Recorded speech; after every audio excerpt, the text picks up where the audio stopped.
A service of KIBMradio.com, the Internet's home for an all old-time radio.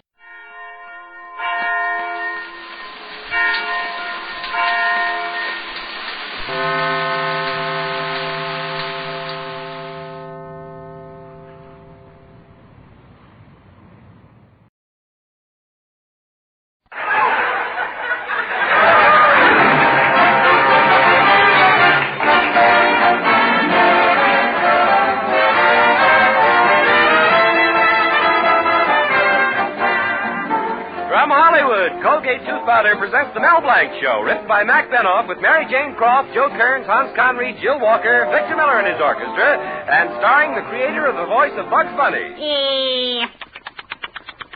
What's up, Doc? Yes, Colgate Tooth Powder for a breath that's sweet and teeth that sparkle brings you the Mel Blanc Show with Mel playing his new character, Zookie. Hello, everybody.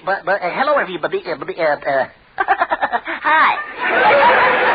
And starring himself in person, Mel Blanc. Hi, folks. Ugga-boo, ugga. Colgate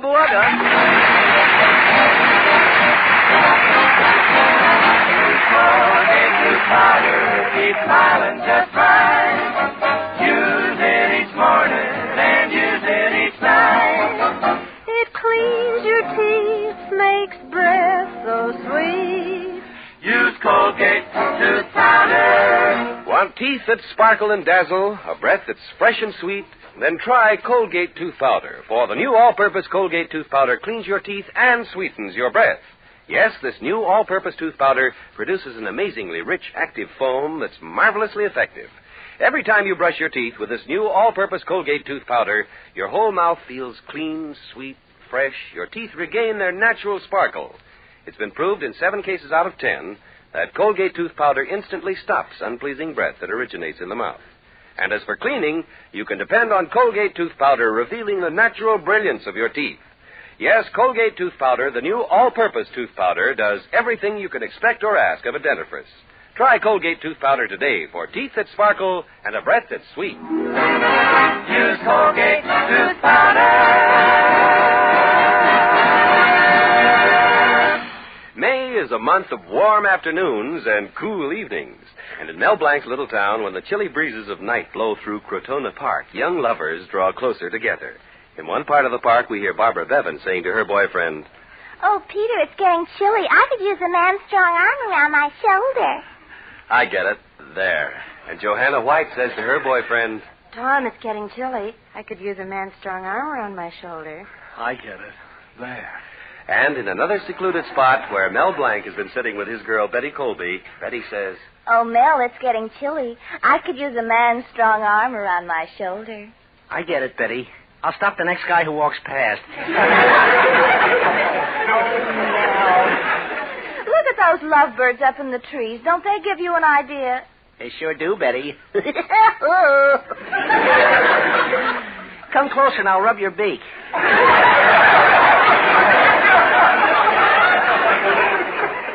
Blank, we have been sitting here for 3 hours and you haven't even tried to kiss me. Haven't you got any red blood? Well, Betty, do you want a kiss or a transfusion? Well, this makes up my mind. We've been going together for 5 years, but I see it's just useless. We're through. Through? Well, you can't mean it, Betty. That's not fair. After all those movies, those sodas, those nightclubs, those presents, Betty, you can't let me go. You've got too much money invested in me. Well, you try to find someone else. It's over. We're through. Oh, Betty, you can't mean it. Think of all the wonderful times we've had together. I refuse to think about it. Remember when we first met in a skating rink? I didn't know how to skate, but I wanted to show off in front of you. So I skated hours on end. Yes, I remember. Betty, if you leave me, I'll kill myself. I'll go to Los Angeles and stand in the safety zone.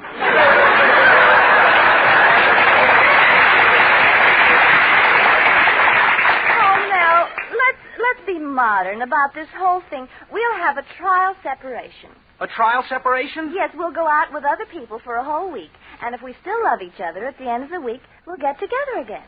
But, Betty... It's no use, Mel. I've made up my mind. Goodbye. Well, goodbye, Betty. Gosh, this changes my entire life. 7 days without Betty.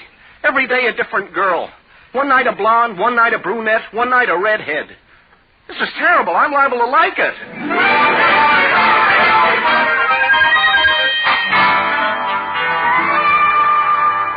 A trial separation.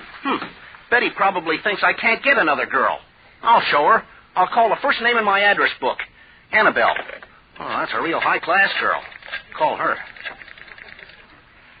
Hello? Joe's Fish Market? Let me have the mackerel department, please.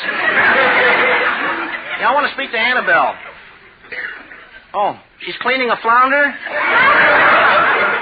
Well, I'll wait. Ah, that Annabelle. Oh, hello, Annabelle. This is Mel Blanc. Say, you want to go out with me tonight? No? Well, why not? Oh, you see enough fish during the day. Huh. Well, I'll try someone else. Oh, here comes Betty's father. I wonder how he's going to take this. Hello, Mr. Colby. Oh, hello, Mel. I just heard from Betty about your separation. It's too bad. Oh, my, that's terrible news. You may never see her again. Please, Mr. Colby, don't take it so hard. Don't take it so hard, he says. Well, I always say it may take him a few years, but a woman always knows when she's chosen an idiot. Well, you have to give your wife a lot of credit, Mr. Colby. She stuck to you anyway. Well, I'm glad Betty left you. You haven't got a nickel to your name. Well, it's a good thing I haven't. How would it sound? Mel Blanc nickel. Like you're a nickel. Please, Mr. Colby, won't you help me out with Betty? Why should I? You're always embarrassing me. The last time I took the mayor to a restaurant, you wanted to be sophisticated, and what did you do? Well, I ordered the entire meal in French. Boy, was that waiter surprised. Sure was. It was a Chinese restaurant. Now that it's all over between you and Betty, Mel, I must admit I've never really disliked you, no matter how many times I kicked you down the steps. Well, Mr. Colby, no matter how many times you kicked me, I always had a soft spot for you.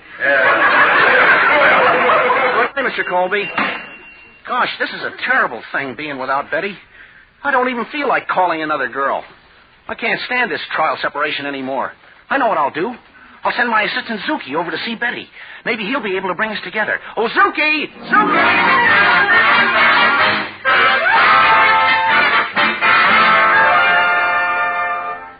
Oh, hello, Zuki. Hello, Betty. Thanks.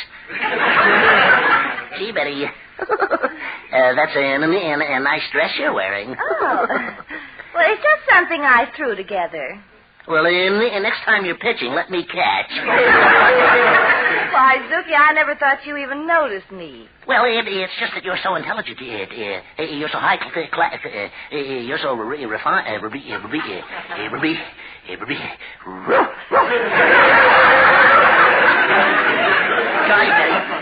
How come I'm acting this way toward you? Well, it's spring, and you're a man, and I'm a woman.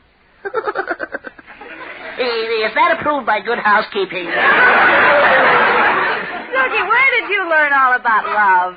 Well, I read it in the I went to I read the encyclopedia. I made a scientific study. I sit in the balcony at the Paramount.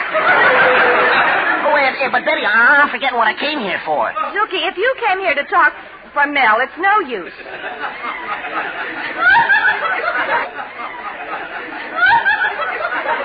We're not seeing each other for a whole week.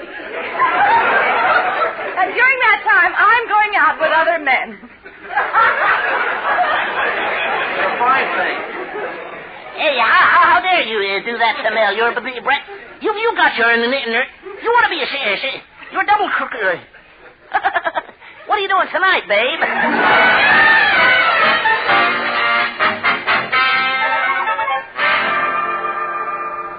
How do you like that? Even Zuki double-crosses me.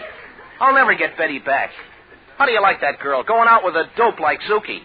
Why doesn't she want to go out with me? I'm just as big a dope as he is. Oh, there must be some way. Oh, gee, here comes that conceited Beau Brummel, Hartley Benson. He's always boasting about his technique with women. Say, maybe he can tell me how to get Betty back. Hello, Hartley. Is it drizzling out? No, Mel, it's merely the tears of thousands of women crying because they can't get great, big, adorable me.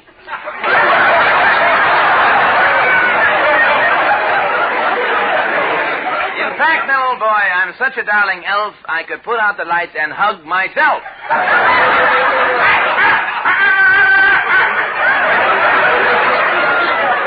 Oh, Hartley, you must think there's nobody like you. Mel, that is not only my opinion. Last night I went to a nightclub. One girl wore nothing but doves, and another wore nothing but fans, but all eyes were upon me. What were you wearing? My full-dress bubble. But I had to leave immediately. Why? The girls kept throwing lighted cigarettes. Hartley, you must think you're terrific with the women. Mel, old boy, do you know what the 14-day Palm Olive plan does for women? Yeah? Well, I do it in 12 days.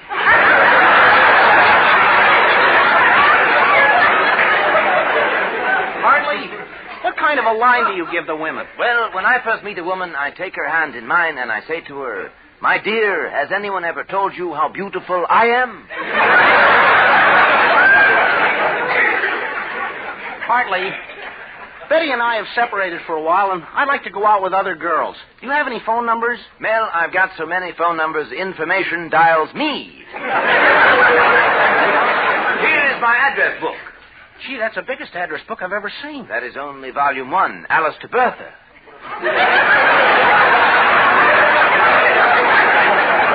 Let us see. Betsy, outdoor type, lots of trouble getting her indoors, but it's worth it. Babe, won't kiss strangers, but she knows everybody. Say, Hartley, can I have a few of those numbers? Wait a minute, Mel. Here's the number of the most beautiful and glamorous creature in the whole world. Gee, I'll call that number right away. Won't do you any good, Mel. I'm not home.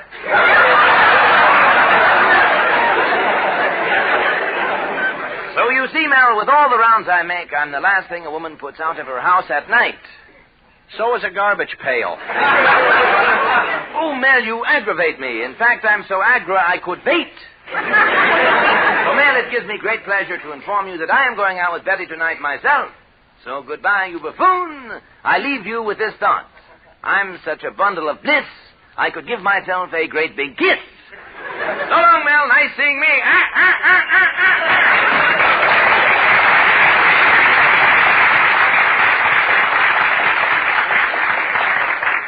What a character. Sounds like a duck caught in a concrete mixer. So Hartley's going out with Betty. For Betty, that's like having filet mignon and champagne. But I'll get her yet. Sooner or later, she's got to come back to Ham Hocks and 7-Up.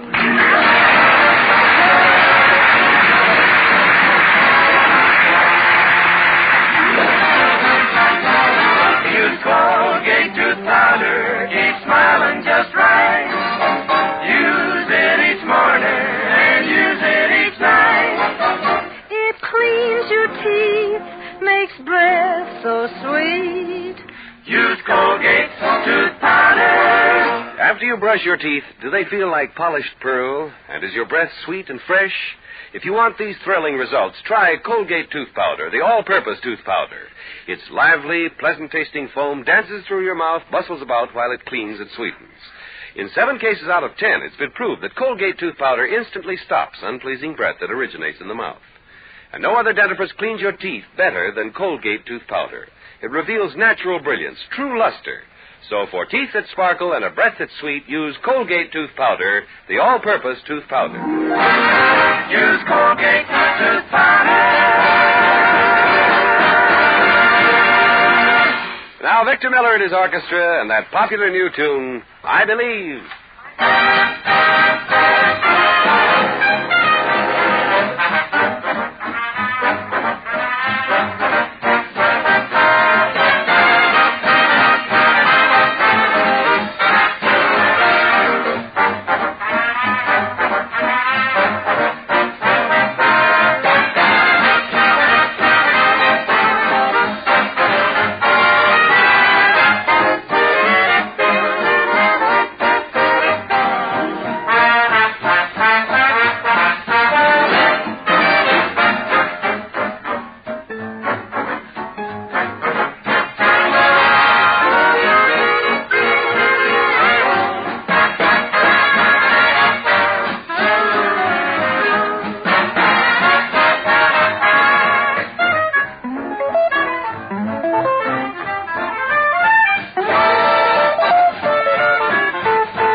Back to Mel Blanc. Mel and Betty have agreed to a trial separation in which they're both supposed to go out with other people.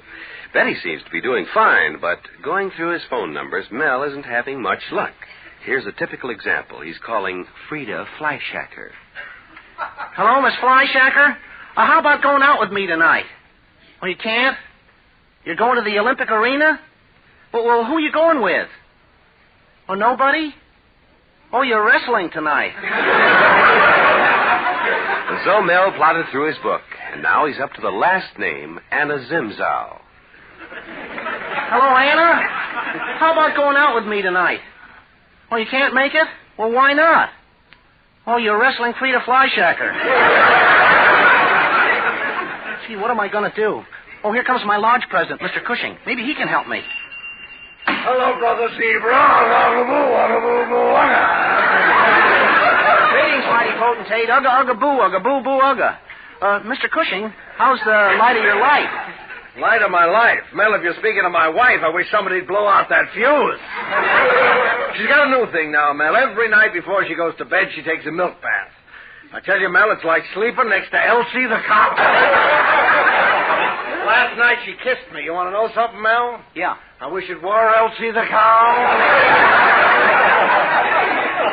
Mel, when I first married that girl, she looked like a budding rose. And now? A spreading cactus. This morning she came down to breakfast without any makeup on. What a face. She took one look at the pancakes and they turned over by themselves. Well, mighty potentate, if your wife is so ugly, why don't you use some beauty creams? Mel, she does. She's been putting on 10 different kinds of face creams every night before she goes to sleep. Well, how's it been working out? Okay, but all night long she keeps sliding out of bed.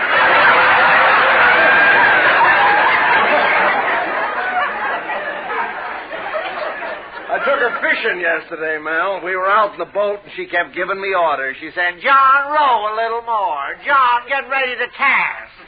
John, put that fat old worm on the hook." Yeah, what a temptation.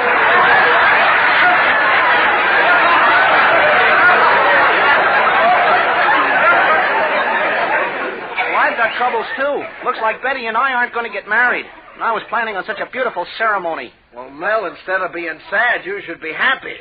A wedding is just a funeral where you can smell your own flowers. Well, maybe you're right, but I'm so lonely. If I could only meet some other girls. Why, Mel, that's simple. Why don't you go up to the Get Acquainted Club on 8th and Main? Yeah. That Get Acquainted Club is a good idea. But the girls won't look at me. I'm too plain. Well, go with someone else, Mel. A romantic gay caballero. Rent yourself a Spanish costume. You'll have the girls at your feet. Say, that's wonderful. Well, I'm glad I helped you, Mel. I got to be going now. Well, where are you going, mighty potentate? Well, Mel, I can do one of two things. I can go to the movies and see The Egg and I, or I can go home and look at the old turkey I married. Oh, Mel.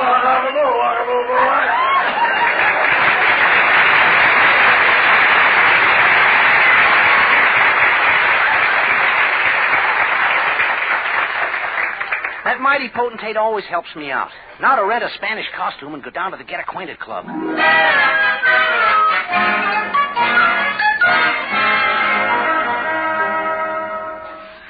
Father, I think it was very silly of you to drag me to this Get Acquainted Club. This trial separation is beginning to teach me one thing. I'll never find anyone to replace Mel Blanc. You would if you could wait another week.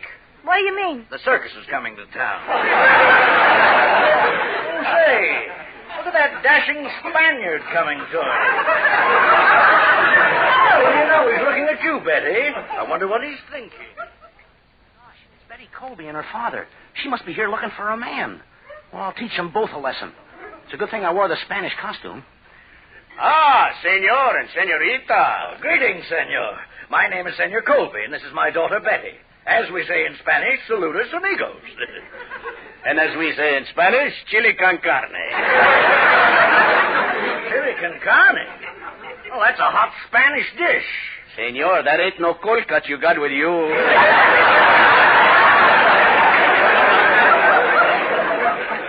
To the fair senorita, I say buenas noches. And to the good senor, I say obnoxious. Who are you? I come from a famous Spanish family. Perhaps you have heard of my 17 brothers, Don Roberto, Don Jose, Don Lopez, Don... Just a moment. What's your name? Sam. See, when I was born, my mother didn't give it Don. Jerry, what do you do in South America? I am a taxi driver, sort of a yellow caballero. My beautiful senorita, I am a letter lover. I kiss you right now. Just a moment, I'm here. You wait your turn. First I kiss you. Young man, my daughter is running around with an idiot named Mel Blanc, and while I don't want to seem presumptuous, would you be interested in marriage? See. First I ask my wife. Wife? See, I used to have two. One of them is dead. She was doing the rumba and she bumped herself off. And you have another wife? See, and 20 muchachos. There's the little one, Cucaracha. He crawls all over the place. There's the stupid one, Adobe. And the twins, Hasi and Enda. How come they're all named after houses? Every time I look around, there's a new project. Now I am a little worried. You are? Why? Last night when I came home, my wife was reading another blueprint. Oh, Father, I can't stand this any longer. Even if you're staying, I'm going. I've learned my lesson. Goodbye. Oh, Mr. Colby, I am so sorry. Oh, cut the phony accent, Mel. What? Yes, I knew it was you all the time. Well, Mr. Colby, why didn't you say something? Well, frankly, Mel, after seeing some of these modern Romeos that are here tonight, I'll take an old-fashioned jerk like you anytime. Thank you, Mr. Colby. I'm sure your wife felt the same way about you. Why,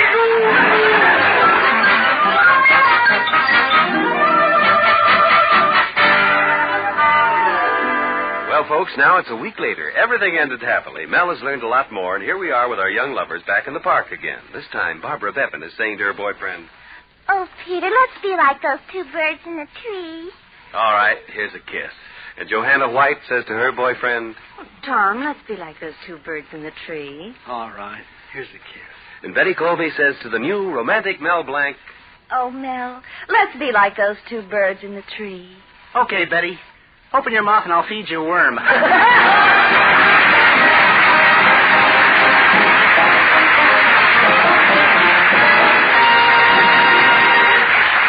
This is Bud Easton reminding you that Colgate tooth powder for a breath that's sweet and teeth that sparkle brings you the Mel Blanc Show every Tuesday at this time. Be sure to join us again next Tuesday night for more fun with Mel and the people you meet and Mel Blanc's Fix-It Shop. Say hello to Halo Shampoo for naturally bright and beautiful hair. Remember, even finest soaps and soap shampoos hide the natural luster of your hair with dulling soap film. But Halo Shampoo contains no soap, therefore leaves no dulling soap film. Even in hardest water, Halo makes oceans of rich, fragrant lather, quickly banishes loose dandruff and dirt.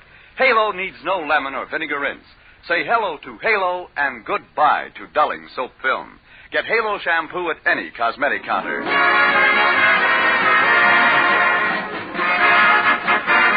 Remember, Mel Blanc every Tuesday night at this time. This is CBS, the Columbia Broadcasting System.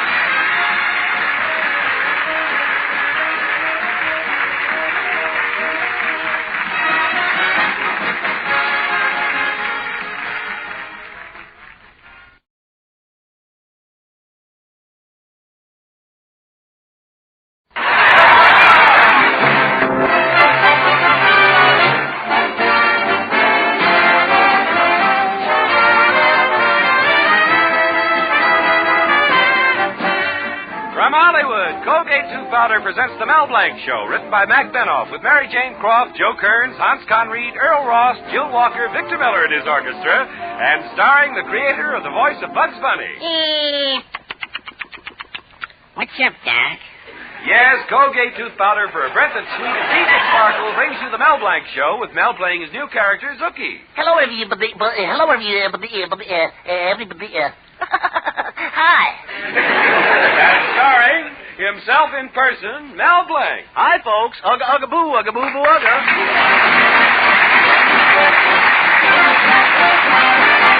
Colgate tooth powder, keep smiling just fine.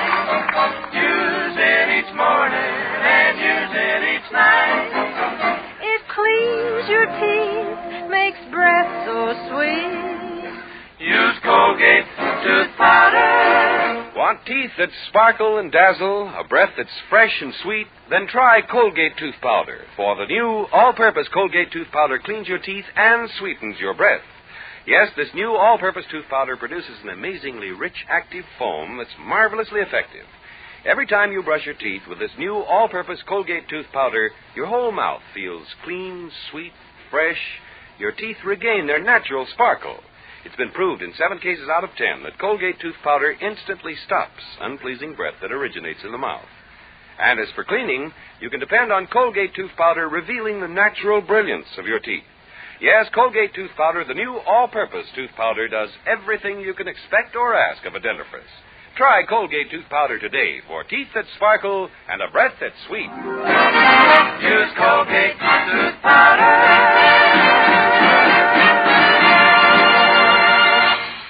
In Mel Blanc's little town, the custom is that after the picture show, the younger set gathers in Blum's candy shop and talks about the picture.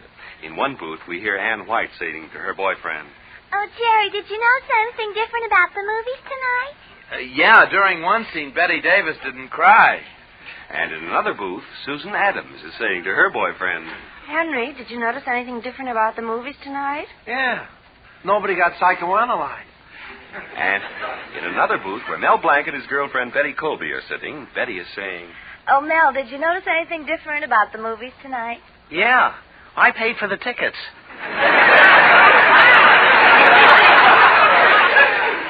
Actually, Betty was looking for an opening to bring up the matter of a June wedding. She soon found one, and like all women, brought it up in this subtle fashion. Gosh, Mel, we've been going together for 5 years. When are you going to pop the question? Oh, Betty, you know your father. If I pop the question, your pop will pop me. Besides, we can't afford to get married. Now, don't you want to have a home of your own and children of your own? Now, what's wrong?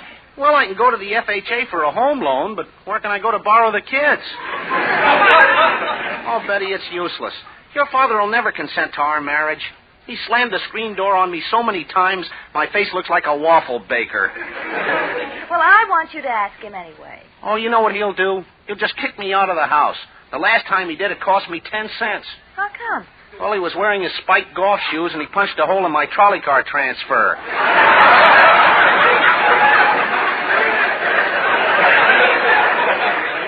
It's no use, Betty. But, Mel, you make no attempt to get on the right side of Father. Why don't you do just one thing that he'd like? Nothing doing, Betty. I'm too young to die. Besides, I've always tried to help him out in his supermarket. Whose idea was it to put black lace panties on the lamb chops to attract the men customers? And I gave him the idea he ever had. What was that? Painting his thumb red so it wouldn't be noticed with a hamburger on the meat scale. Well, Mel, this is a very good time to ask Father. He's in his best mood today. Someone's coming to buy a supermarket at a big profit for Father. Well, I'm afraid. Oh, Mel Blanc, where's your get up and go? It laid down and died. But, Betty, I'll do it for you. I'll go see your father at the supermarket right away.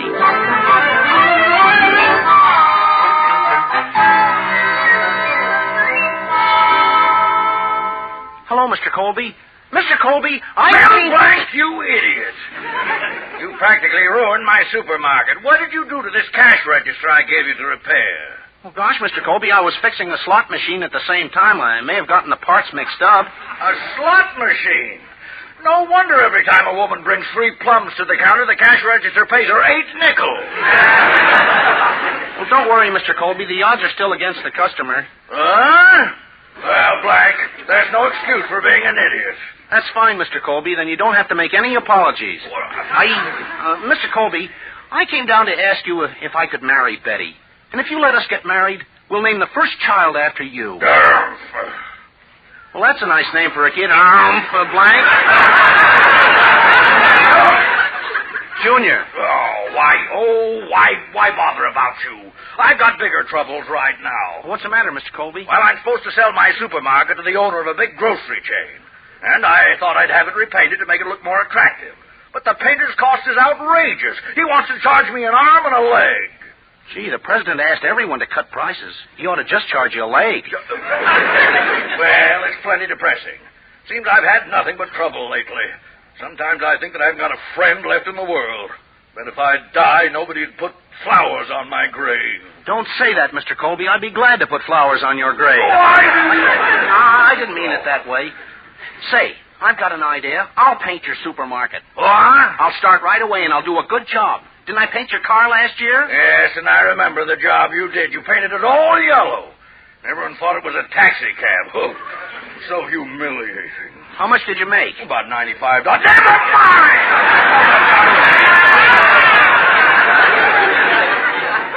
Mr. Colby, I'll tell you what I'll do. I'll paint your supermarket for nothing. Why, you jack of all trades. Well, my boy, you can do it for nothing. Mr. Colby, it's as good as done. I'll get my assistant, Zuki, and as soon as you close up the supermarket for the day, we'll start painting.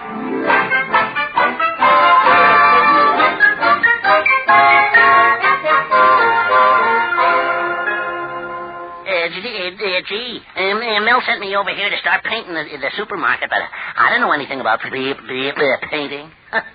This bucket is too thick. I'll stir the lead.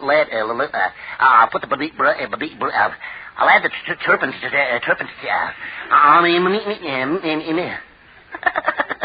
I can't get the lead out of my paint.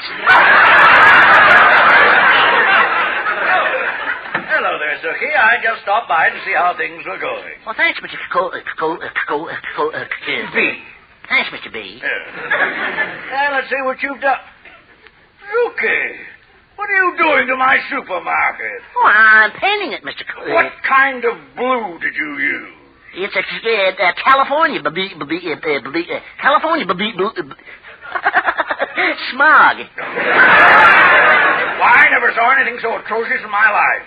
What kind of color combination is that on the ceiling? Well, it's green, red, and black. It's yellow, black, and it's purple, orange, and yeah. Don't ask me. I'm colorblind. When I get hold of Mel, I'll break every bone in his body. Meanwhile, get that brush and cover the blue. Use amber. Oh, not that amber. Oh, dear, this is terrible. Give me that phone, Zuki. I'll call that Mel and really tell him what I think of. Hello, Mel Blanc's Fix-It Shop. You bend it, we mend it. Mel Blanc, you idiot. You sent Zuki down here and he's ruined the place. Oh, Mr. Colby, the paint job can't be that bad. It can't. You know the bird's eye food I sell? Yeah? Well, the birds just closed their eyes. I told Zuki I wanted one of the walls plastered. Well, what'd he do? He poured 2 quarts of Kentucky Tavern over it. Well, Mr. Colby, I'll be right down to fix it. You come down here and I'll break you in 2. Okay, then both of us will be down. Goodbye. Gosh, I better get down there. Hello, Mel, old boy. Well, hello, Hartley. Gosh, is it drizzling out again? No, Mel, it's merely thousands of women drooling because they've just seen great, big, adorable me.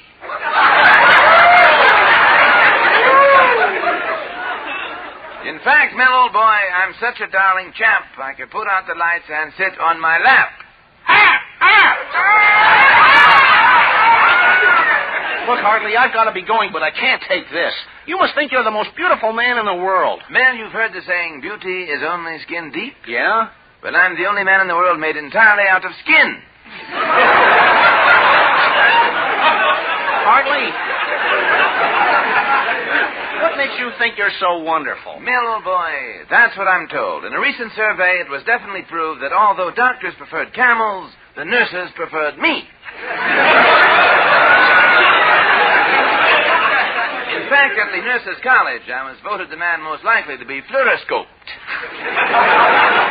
Hartley, how can you make up such wild stories? Make them up. Well, last week the fashion editor of the magazine Debutante came to me and said, "Who is the most beautiful, most ravishing creature in the world? I want that glamorous person to pose for an ad." What'd you do? What could I do? I posed. And when the editor looked at me, he just stood there and said, quote, unquote. But he didn't say anything. Naturally, Mel, I'm too beautiful for words.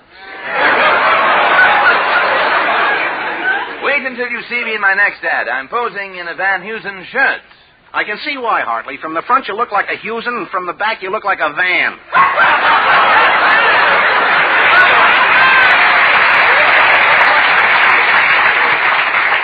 Oh, Mel, you befuddle me. In fact, I'm so I could fuddle. So it gives me great pleasure to tell you that because of the way you messed up that painting job in Mr. Colby's supermarket, Betty is giving you the brush. When the girls heard this, they cried, but I'm going to be my own June bride. So long, Mel. Nice seeing me.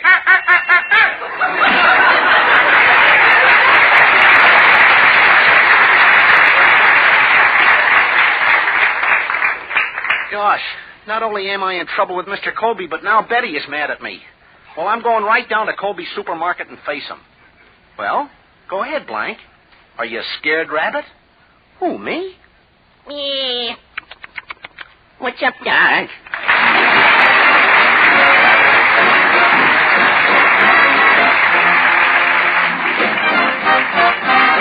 Use Colgate tooth powder, keep smiling just right. Use it each morning and use it each night. It cleans your teeth, makes breath so sweet. Use Colgate tooth powder. Dazzling teeth and a breath that's sweet. Isn't that what you want? What everyone wants? Good. Try Colgate tooth powder, the all-purpose tooth powder. Its lively, rich foam bubbles around your mouth, leaves your breath so fresh and sweet. In 7 cases out of 10, it's been proved that Colgate tooth powder instantly stops unpleasing breath that originates in the mouth. And when it comes to cleaning your teeth, Colgate all-purpose tooth powder gives dazzling results. Yes, Colgate tooth powder reveals the natural brilliance of your teeth. So for teeth that sparkle naturally and a breath that's sweet, try Colgate tooth powder. Use Colgate tooth powder. Now here's a tune you should remember. Victor Miller and his orchestra play Cecilia.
Mr. Colby has a buyer for his supermarket, so Mel, in an effort to him repaint the place so that it would look nice, sent Zookie over. But Zookie did such a bad job that Mr. Colby threatened to break every bone in Mel's body. Is our hero Mel afraid? Is he hiding out somewhere? No. Right now he's in his fix-it shop making plans about the Colby matter. Shh. He's on the phone. Hello? American Airlines? When does the next plane leave for Brazil? What's all filled? Huh? Uh-huh. Uh-huh. Well, do you have to take so many coffee pots? Well, what's available? Only Siam, but the trip must be necessary? Oh, just a minute. Someone else wants to talk to you. Oh, hello, American Airlines. The King of Siam is expecting me. I must go at once to see the King of Siam. Who this? This is Anna.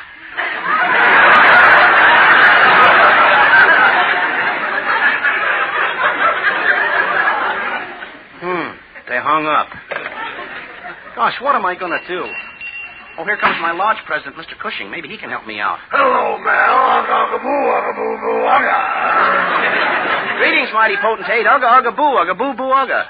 What's the matter, Mel? You look worried about something. Oh, Mr. Colby is mad at me because he says Zuki made his supermarket look like a horrible eyesight and a disgraceful mess.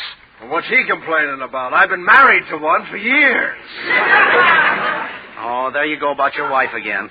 Mel, she's still arguing. She's always complaining. The other day we had an argument, and she said, John, you're slowly digging my grave. What'd you say? Nothing. I went out and bought a steam shovel.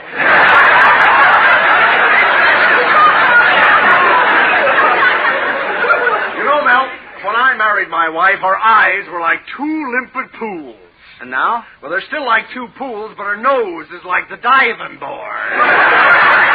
You know, Mel, her nose is so long that for years no one ever noticed that she had two front teeth missing. But this morning she forgot to put on her makeup. Mel, she's got so many lines in her face it looks like the score pad in a gin rummy game. Oh, your wife isn't that bad. You know, Mel, there are many different kinds of perfume. For instance, there's Chanel number 5, Irresistible number 7, Temptation number 9. Well, I'm putting one out for my wife. What's the name? Sorry, wrong number. What a woman. Last Sunday we went out to the beach and she got coy with me. She said, "Oh, John, let's play games. John, bury me in the sand. Come on, John, bury me." Gad, what a temptation.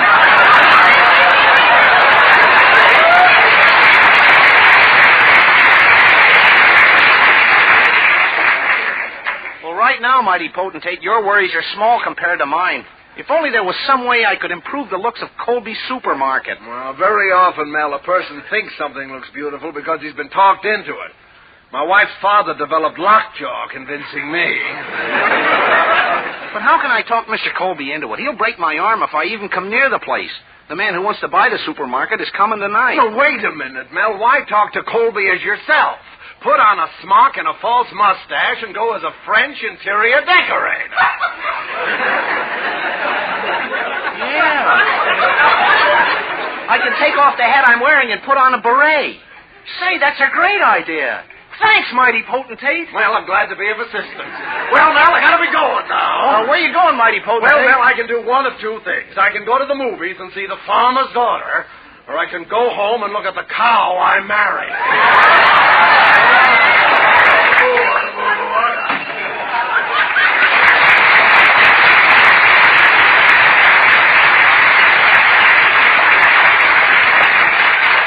Gosh, that was a wonderful idea the mighty potentate gave me. Now to get the costume and pretend to be a French interior decorator.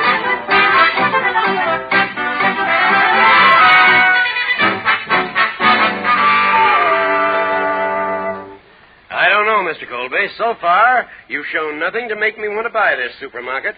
Even if I were interested, the ridiculous color scheme would frighten me off. How did you paint these walls? By throwing eggs into an electric fan? But, Mr. Ross, this place is a gold mine. Now, I have some business secrets. Business secrets? Yes, but wait a minute. Who is this odd-looking chap in the beret entering? Pardonnez-me. I happened to be strolling by, and I could not help but admire this beautiful place. May I come in? Oh, yes, of course. I noticed by your accent you're French. Well, as you say in France, bonjour, mon ami. As we answer in France, crêpes Suzette à la carte.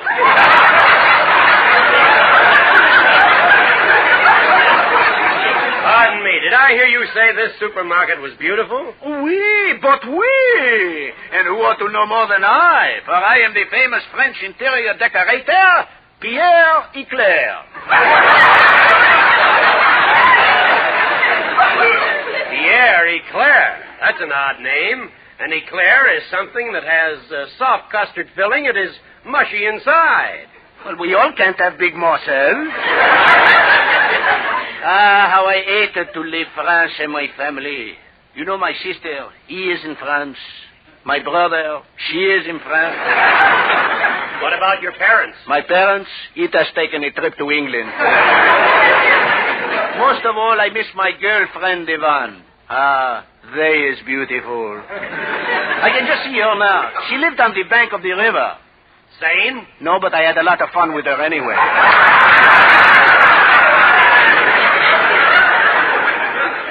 I came here to decorate some big homes in Hollywood. I just finished the furniture for Rita Hayworth. Does she have nice upholstery? Are you kidding? This place is the most beautiful I have ever seen. And I know, for I have painted most everything. The Eiffel Tower, the Place de Opera, the Rue de la Paix. Rue de la Paix, that's a street. Do you paint streets? Only the white line. But in France, we have a marvelous system for painting white lines. What is it? We let a good humor man ride down the middle of the street with his vanilla dragging.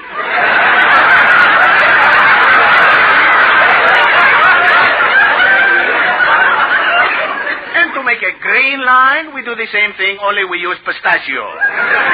1 week on the Rue de la Paix, we had thousands of flat tires. How did that happen? Too much nuts in the burnt almond. You sound convincing, Mr. Eclair, but I think this supermarket was painted by a moron. Oh, no, Mr. Colby had nothing to do with it. What? Why, it's you, Mel Blanc. Please, Mr. Colby. Mel Blanc, I'm going to break every...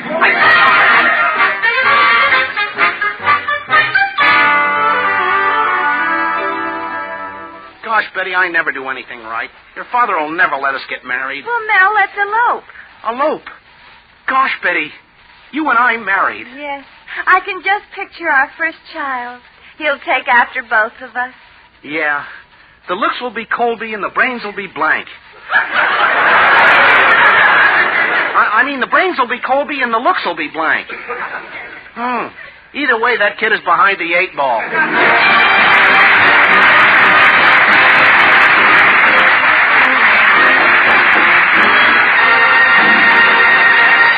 This is Mel Blanc saying thanks for listening. Good night, and That's all, folks.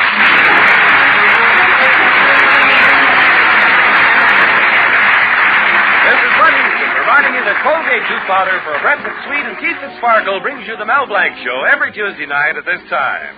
Be sure to join us again next Tuesday night for more fun with Mel and the people you'll meet in Mel Blanc's Fix-It Shop.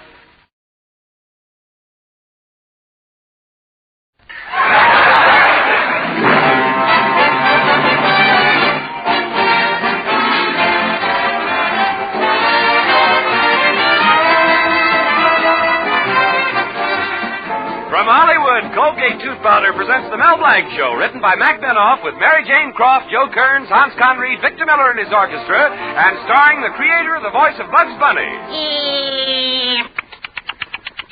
What's up, Doc? Yes, Colgate Tooth Powder for a breath that's sweet and teeth that sparkle brings you the Mel Blanc Show, with Mel playing his new character, Zuki. Hello, everybody. Hello, everybody. Hi. And starring himself in person, Mel Blanc. Hi, folks. Ugga, ugga, boo, ugga, boo, boo, ugga.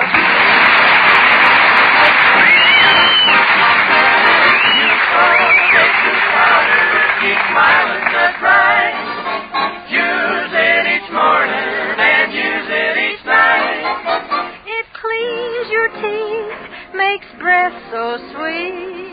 Use Colgate tooth powder. Want teeth that sparkle and dazzle, a breath that's fresh and sweet? Then try Colgate Tooth Powder, for the new all-purpose Colgate Tooth Powder cleans your teeth and sweetens your breath.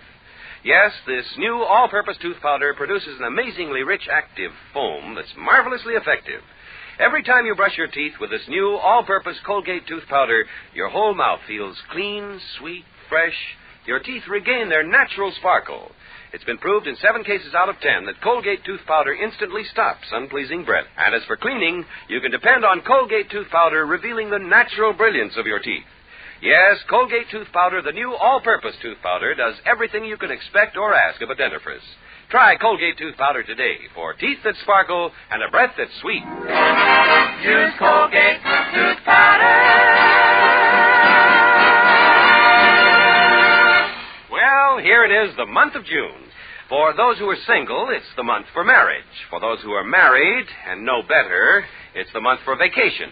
Anyway, in Mel Blanc's little town, everyone is looking through travel folders, and we hear Shirley Davis saying to her boyfriend, Gee, the places in this travel folder are beautiful, Roy. Shirley, I'll go right down to the travel agency and arrange a trip for us. And Mary Smendrick is saying to her boyfriend, Tom, Gee, the places in this travel folder are beautiful, Tom. Mary, I'll go right down to the travel agency and arrange a trip for us. And in Mel Blanc's Fix-It shop, Betty Colby says to her boyfriend, Mel Blanc, Gee, Mel, the places in this travel folder are beautiful. Betty, I'll go right down to the travel agency and get you some more folders.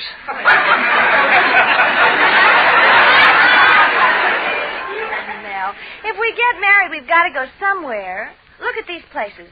Alluring Alaska, haunting Hawaii, mysterious Mexico. Betty, haven't you got anything like cheap Cucamonga? I can just see us now in Alaska. We could go tobogganing and dog sledding. Oh, it's so much fun to go dog sledding. You'd yell mush and I'd yell mush. Yeah, but while we're mushing, who's going to watch a sled? Oh, nothing doing, Betty. I can't afford any long trips. Well, here's a nice trip. It's only $200, and we can see the Hoover Dam. Betty, I know how to save the $200. How? Let's stay home and look at my Hoover vacuum cleaner. Oh, here's a wonderful place, Sun Valley. And the weather there is very unusual, you know. Sun and snow. Girl can put on a bathing suit and go skiing. Oh, gosh, that's nothing. What's really unusual is to see a girl put on a bathing suit and go swimming. What are you talking about? You can hardly swim yourself. Oh, is that so? You should see me swim and dive. In fact, I'm one of the best divers in the country. I do a half gainer, a jackknife, and a swan dive all rolled into one. Oh, what's that called? Belly flop. Look, Betty, let me handle one vacation proper. First, I've got to get that summer cottage for your father. Well, speaking of... Hello, Betty. Hello, Father. Hello, Mel. Hello, Mr. Colby. Say, Mr. Colby, I think I'll be able to line up a summer cottage for you. Well, I've been thinking, Mel, what I really want is to get away from it all. I want to live in the open, cook my meals in an open field with no roof over my head. I want to live like a hermit. Mr. Colby, you don't want to live like a hermit. You want to live like a veteran. Besides, you should be grateful for anything I can get you. If you think it's easy to rent something, just look at the ads in this paper. Let me see. Hotel Pineview, concrete swimming pool for the private use of the guests. Rates $10 a day. For guests wishing to sleep in the hotel, $20 a day. You see what I mean? And that's a good one. Listen to this. Dream house. The living room is a dream, the dining room is a dream, and the bedroom is a dream. What's the price? A nightmare. Well, Mel, maybe I should be grateful to you for getting me this cottage. That is, if you can get it. Oh, leave it to me, Mr. Colby. Now, let's get in my car and go down and talk to the old sea captain who owns a cottage.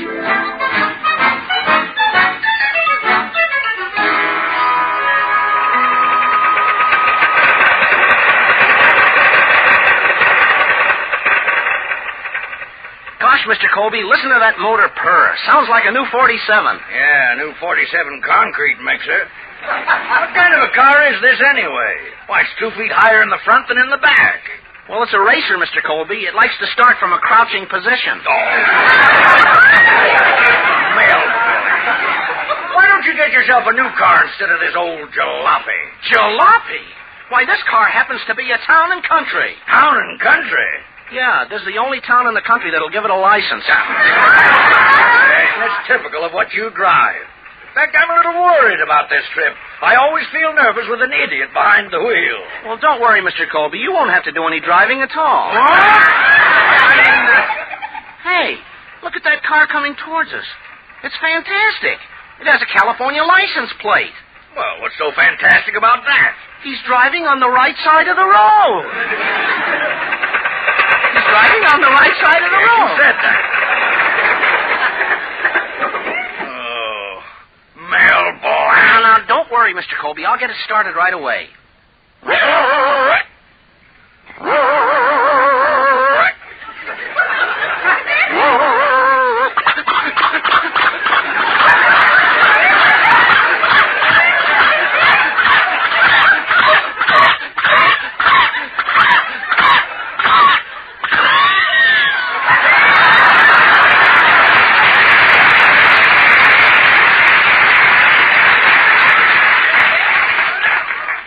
Colby? What is it this time?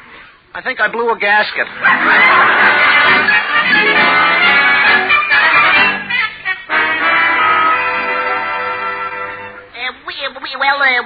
What happened, Mel? Well, the car's in the garage, and they're fixing it now. I phoned the sea captain, and Mr. Colby and I are going to meet him at 5 o'clock. Now, be sure to be back here in time to mind the fix-it shop, Zuki. Oh, okay, Mel. Say, here comes that bragging Beau Brummel, Hartley Benson. I'm getting out of here.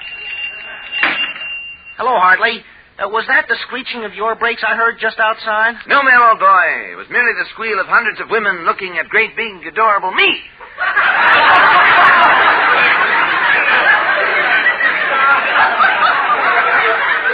All through life, I've been disappointed. I can't kiss myself because I'm not double-jointed.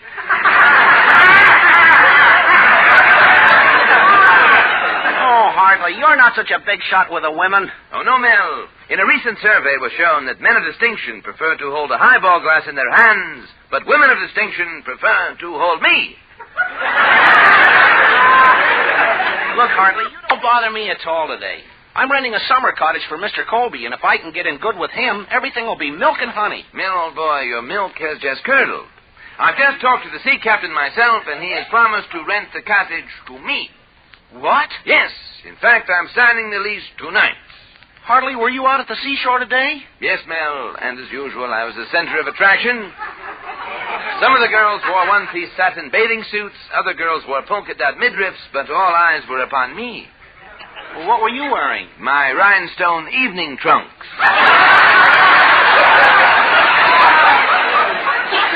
I covered myself with suntan lotion, but got an awful sunburn anyway. Well, that's odd. No, it isn't, Mel. My body is so beautiful, the sun fought its way through.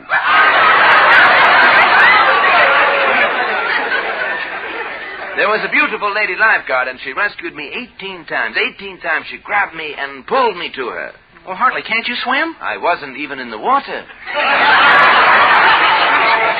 But I finally did go in. First I dipped in my toe. A crab grabbed it. Did he bite you? No, just kissed.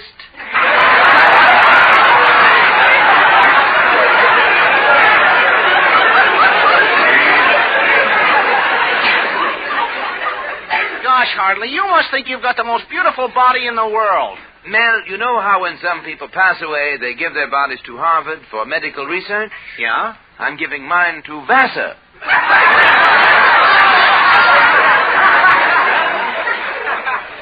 Oh, Hartley, you're not so hot with the women. Oh, no. Mel, once I was traveling through the country. It was a very warm day, so I jumped into a little stream for a swim. Do you know what that place is called today? What? Hot Springs, Arkansas. As a matter of fact, Mel, now that the magazines are coming out with their beach editions, they may put my picture in Look or run it in Life. Well, if they put your picture in Look, it'll have to run for its life. Oh, Mel, you make me see red, so I must leave before Congress investigates me. And as for the cottage, you and Mr. Colby can come down and see me sometime and bring Santa Claus.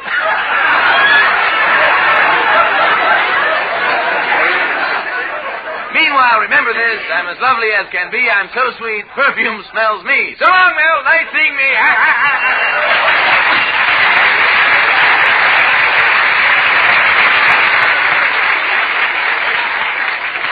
Holy cat, Benson getting the summer cottage away from me right under my nose. When Mr. Colby finds out he has no place to spend the summer, he'll kill me. Well, if he does kill me, I'll have one thing over him. At least I'll know where I'll spend my summer.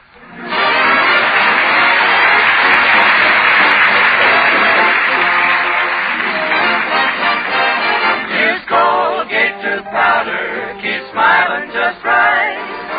Use it each morning and use it each night. It cleans your teeth, makes breath so sweet.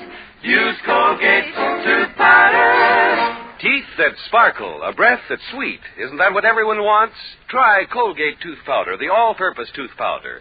Instantly, it makes rich, active foam that dances around your mouth, makes your breath sweeter. Yes, indeed. In 7 cases out of 10, it's been proved that Colgate tooth powder instantly stops unpleasing breath that originates in the mouth. And oh, what a wonderful cleansing result you get from Colgate tooth powder. It leaves your teeth with that pearly smooth feeling, reveals their natural brilliance. So for teeth that sparkle and a breath that's sweet, try Colgate tooth powder, the all-purpose tooth powder. Use Colgate tooth powder. Now let's listen to Victor Miller and his orchestra as they play Across the Alley from the Alamo.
To make a very good impression on Mr. Colby by renting a summer cottage for him from an old sea captain, but Hartley Benson beat him to it and is signing a lease for the rental of the same cottage tonight. Now we find Mel in his fix-it shop, worrying as usual. Hello, Mel Blanc's fix-it shop. You bend it, we mend it. Yes? Oh, the garage. You fixed my car? Well, what was wrong with it? Uh-huh. Uh-huh. Uh-huh. Mm-hmm. Uh-huh. Uh-huh. Uh-huh. Uh-huh. Out of gas, huh? Well, I'll be over to pick it up. Goodbye. A lot of good it does me to have the car now. What can I do to beat Hartley Benson out with the old sea captain? Oh, here comes my lodge president, Mr. Cushing. He always has some ideas. Maybe he can help me now. Greetings, mighty potentate. Hello, Mel. Mighty potentate. How's your little geranium? Mel, if you mean my wife, she's gone to pots. Last night she got up in the middle of the night and said, John, I can't breathe. It's too hot. If it gets any hotter, I'll die. Well, what'd you do? Threw another log on the fire. Well, when I first married that woman, she had a figure like an hourglass. Now? Her sand has shifted.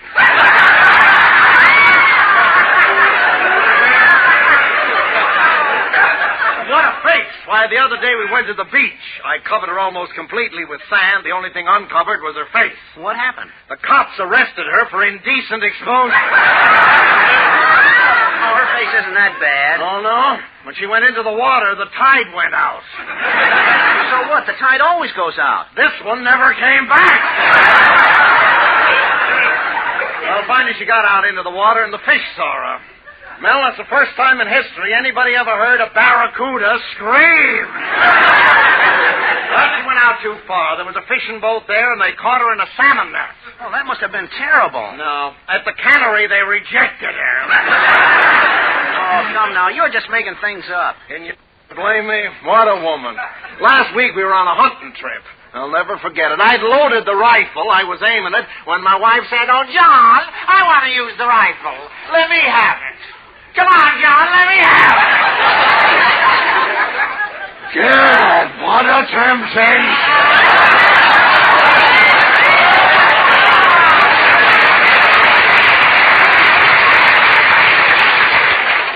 I don't know why I'm telling you all this. It's just that I don't know what to talk to. I wish I could help you, mighty potentate, but I can't. As a matter of fact, I'm deep in my own troubles. I was supposed to rent a cottage from an old sea captain for Mr. Colby, but Hartley Benson is signing a lease for it tonight. Mel, you just mentioned an old sea captain. Do you remember his name? Yeah, it's Captain Zerb. Captain Zerb? Why, he's an old friend of mine. Mel, I got a great idea for you. What is it? Now, Captain Zerb is a pushover for anything having to do with the sea. You go there, pretend that you're an old seafarer and salt yourself, and I'll bet he rents that cottage to you. That's a great idea, mighty potentate. What made you think of a thing like that so fast? What do you know about the sea? Mel, remember my wife. For 20 years I've been married to an old tugboat. Well, Mel, I hope my idea helps you out. I gotta be going now. Where are you going, mighty potentate? Well, Mel, I can do one or two things. I can go to the movies and see the web, or I can go home and look at the spider I married. Oh, Mel, I gotta go.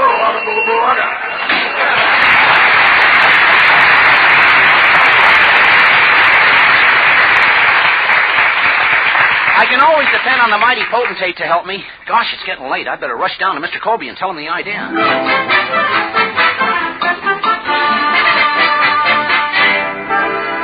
Oh, Mel, I knew you couldn't do a thing right. You had to foul it up some way. Imagine Hartley Benson getting the cottage instead of me. But, Mr. Colby, if I tell Captain Zerb I'm an old sea captain, well, he'll surely rent it to me, and you can move in. You, an old sea captain? Oh, what do you know about the sea? Plenty. Listen to this. Alas, landlubbers! For the aft! Hang the barnacles in the barn! Ice my woodwork! Ice my woodwork! Ice my woodwork? What's that? That's a high-class way of saying shiver my timbers. Oh. Come on, Mr. Colby, we got no time to lose. Now, remember, you go in first, then I'll come in later.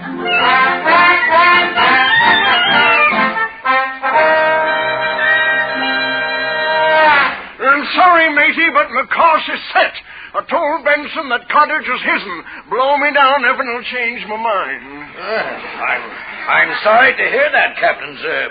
If I'd rented the cottage, I was going to let an old sea captain live in it. You see, he has no place to stay. No port to drop anchor in? No. Well, of course, that may change my mind. Where be this old sea dog? Why, I told him to meet me here. Where? There's a salty-looking lubber coming up the steps now. He's ringing my doorbell. Yes, that must be the Admiral now. I'll open the door. Well, come in, Admiral Blanc. Meet Captain Zerb. Well, my compliments, Admiral Blanc. Mr. Colby here tells me that you be an old sea dog. Is that right? Sure is. Just listen to this.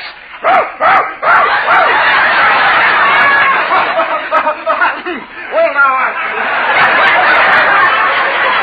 lower the gangplank, heist up the pennants, and pipe in the barge. And while you're at it, reef in the mainsails. Go to the forecastle and get me a popsicle. Colby here tells me you got no place to stay. That's right. I just got back from a trip across the Atlantic. Made it in 10 hours. No, wait a minute. How could you possibly sail across the Atlantic Ocean in 10 hours? The lights were with me all the way. I got kind of cold, too. I suppose you wore your long underwear aboard ship, huh? You bet, and I kept the hatches fastened, too. Gosh, my baggage. What a time we had, singing all the way. Yo-ho-ho, and a bottle of milk. Milk? You mean rum? No, milk. This was a cattle boat. Reminds me of the time I first went to sea. The captain giving me orders all the time. Was you his first mate? No, his second mate. His first wife died. What a skipper. Captain Zerb, now, about renting the cottage. Mr. Colby, sir, it appears to me like everything's shipshape. Admiral Blanc here sold you enough for me. When this Benson landlubber comes along, I'm going to get everything squared away. You got the cottage. Captain, as we men of the sea always say, you're a salt after my own shaker.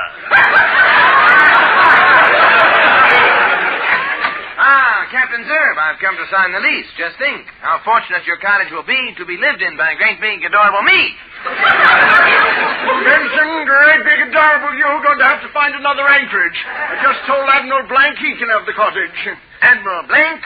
I think I'll be going now. So long, Mr. Blanc.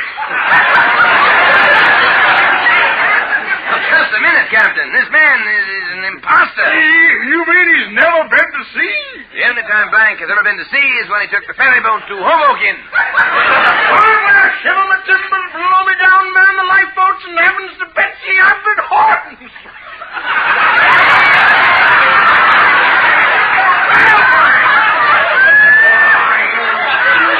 I knew it would turn out this way. I'm going to scuttle every bone in your body.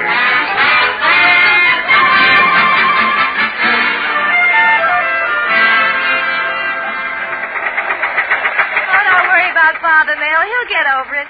Just think, here we are, the two of us alone in your car. Yeah. Betty, you're so wonderful to me, always helping. The minute we got into the car, I had a flat tire, and what did you do? I fixed it. Yeah. Well, how do you like the way the old buggy runs now, Betty? Oh, it's very smooth, Mel. It's just as if the wheels aren't even touching the ground. Yeah. Holy cat! What's the matter? The wheels aren't touching the ground. I forgot to take the jack out from under the car.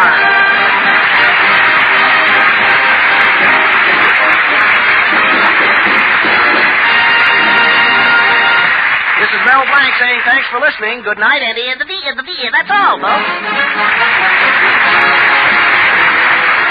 This is Bud Easton reminding you that Colgate Tooth Powder for a breath that's sweet and teeth that sparkle brings you the Mel Blanc Show every Tuesday night at this time. Be sure to join us again next Tuesday night for more fun with Mel and the people you'll meet in Mel Blanc's Fix-It Shop. Say hello to Halo Shampoo for naturally bright and beautiful hair.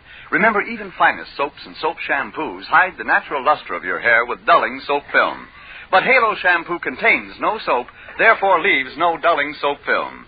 Even in hardest water, Halo makes oceans of rich, fragrant lather, quickly banishes loose dandruff and dirt.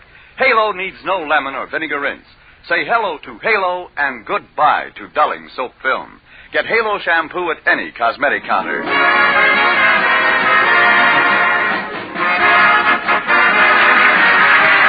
Mel Blanc every Tuesday night at this time. This is CBS, the Columbia Broadcasting System.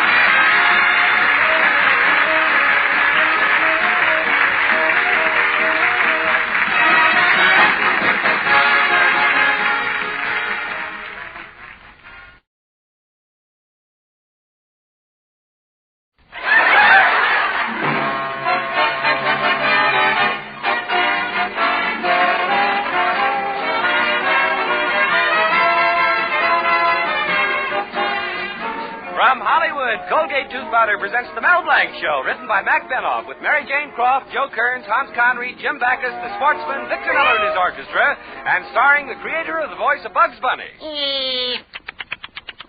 What's up, Doc? Yes, Colgate Tooth Powder for a breath that's sweet and teeth that sparkle brings you the Mel Blanc Show, with Mel playing his new character, Zuki. Hello, everybody. Hello, everybody. Hi. And starring himself in person, Mel Blanc. Hi, folks. Ugga, ugga, boo, ugga, boo, boo, ugga. Colgate Tooth Powder, keep smiling just right.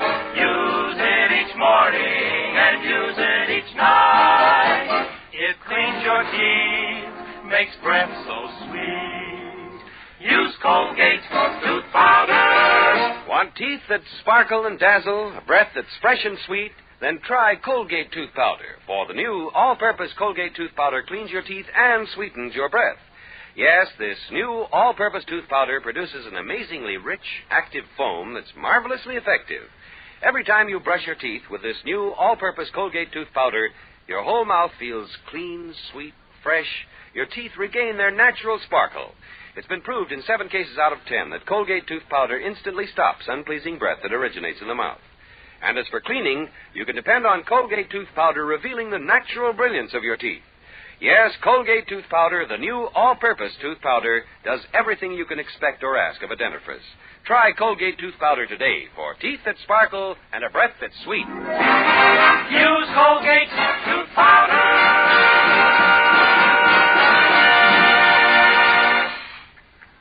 June is the month of graduations. New graduates, wondering what kind of jobs they're going to get, are eager to get out of school. Old graduates who have the jobs are wondering how they can get back into school. Unable to do so, the old grads content themselves by looking at their old yearbooks. In Mel Blanc's little town, we find Tom Jones and Shirley Brown looking at Tom's yearbook, and Shirley is saying, Tom, why are you looking so surprised in this graduating picture? Well, I had just been informed by the dean that I received the highest marks of the class. And Dorothy Lenahan says to her boyfriend, Oh, Bill, why do you look so surprised in this graduating picture? I was just given a scholarship to Cornell. And in Mel Blanc's Fix-It shop, where Betty Colby is proudly looking at a picture of Mel Blanc sitting on the library steps in his cap and gown, Betty is saying, Mel, why do you look so surprised in this graduating picture? I had a hole in my pants and those steps were cold.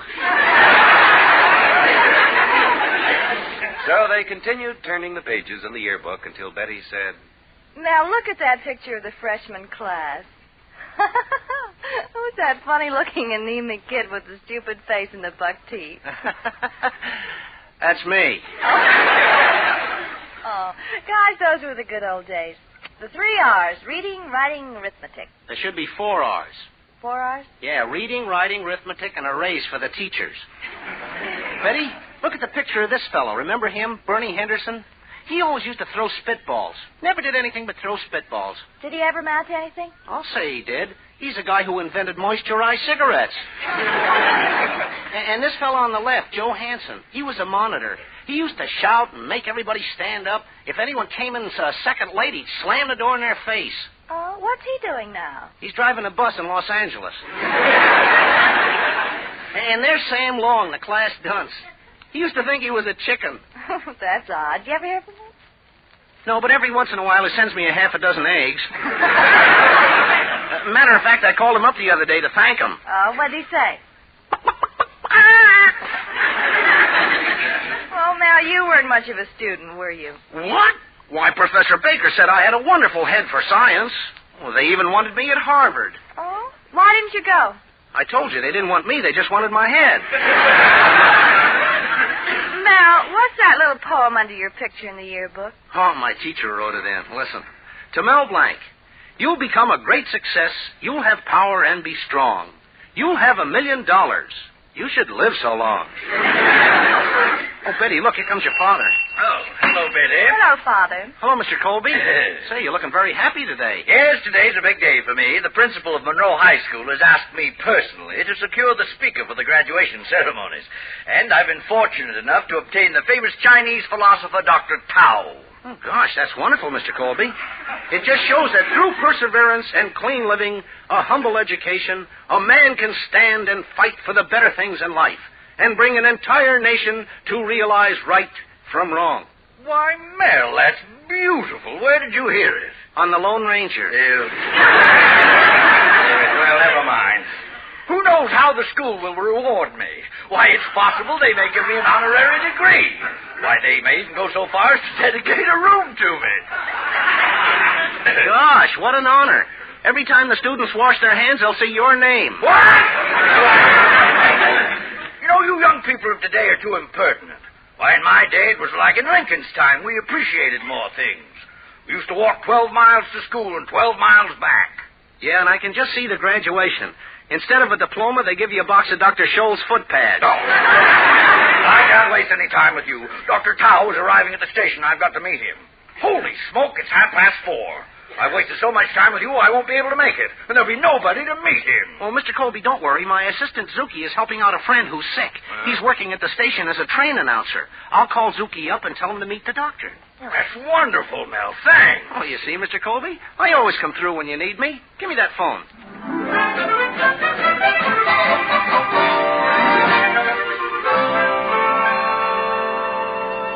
It's train leaving on tracks.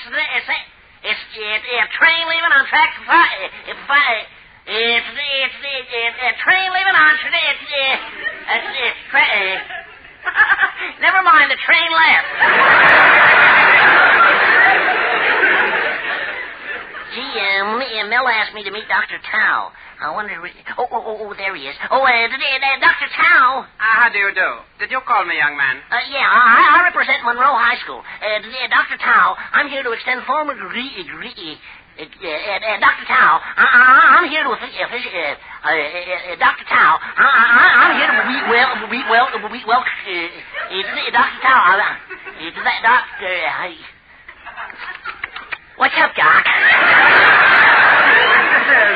Rather clever. Are you going to take me to the high school? Oh, sure. I got a private limousine. I'll call a taxi. I'll get the mayor's car. I'll hop in that push cart. I'll push you. Young man, do you realize I am a doctor of philosophy? Oh, I'm sorry. Then you push me. Why, this is an outrage. You can tell Mr. Colby I've been highly insulted. I'm getting right back on this train and leaving. Good day. Well, but Doc, you can't go. Gosh, Mr. Colby will break every bone in Mel's bone,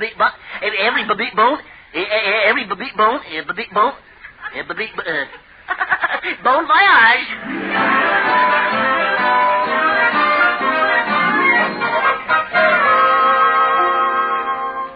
That's odd. Zuki isn't back with Dr. Tao. I wonder if anything happened. Oh, here comes that conceited Beau Brummel, Hartley Benson. Hello, Hartley. Gee, the sun is sure bright today. Mel, that's merely thousands of women shining with radiance because they've just seen great big, adorable me.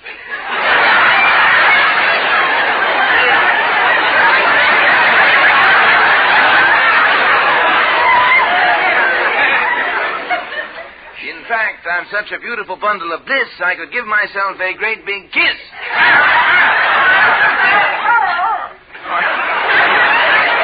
Hartley Benson, why are you so conceited? Mel, the girls make me so. In a recent survey taken among the graduates of Vassar for the sport that they like the best, 10% chose swimming, 12% said canoeing, and 78% said Hartley Bensoning. Hartley Bensoning? What's that? It's like night baseball, only it's played with the lights out. Mel, when I went to college, I was the center of attraction. Oh, I don't believe you ever went to college, Hartley. Oh, no. Mel, you should have seen me at my graduation. All the graduates wore their finest clothes, but all eyes were on me. What were you wearing? My midriff cap and gown. I was such an outstanding student, they awarded me an LLD. An LLD? Yes. Lovely, luscious, and divine. This year I went back to my alma mater to make a speech to all the girl graduates. In 5 words, I gave those girls the key to complete and lasting happiness. What were the words? Webster 9890. What's that? It is my phone number. Then I gave those girls their diplomas, and they looked so surprised. Oh, naturally. It was the first time anyone ever got a sheepskin from a jackass. I know, Mel. If you're going to take that...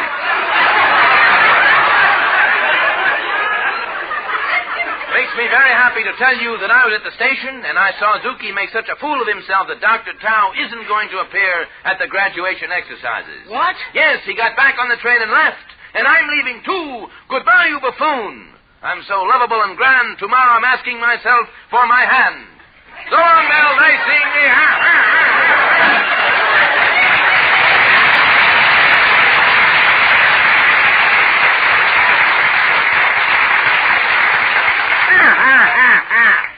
He's the only one I know who has 2 telephones in his house, so he can call himself up and ask for a date. Gosh, I'm in terrible trouble. When Mr. Colby finds out that Dr. Tao isn't showing up, he'll take my head and twist it around backwards. Gee, that's not so bad. Now I'll be able to see where I'm coming from.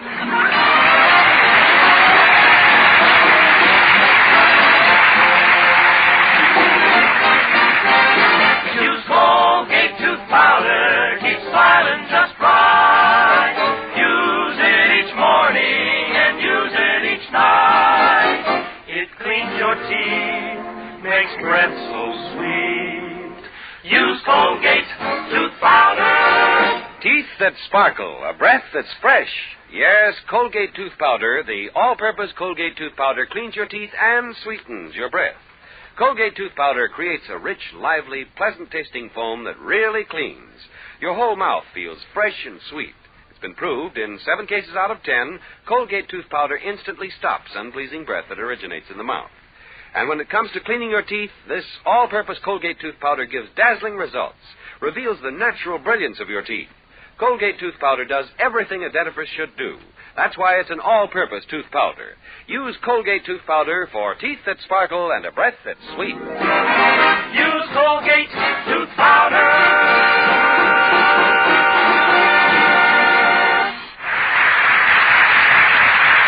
Well, back to Mel Blanc, who is behind the proverbial 8-ball again, where he almost always resides as a permanent tenant.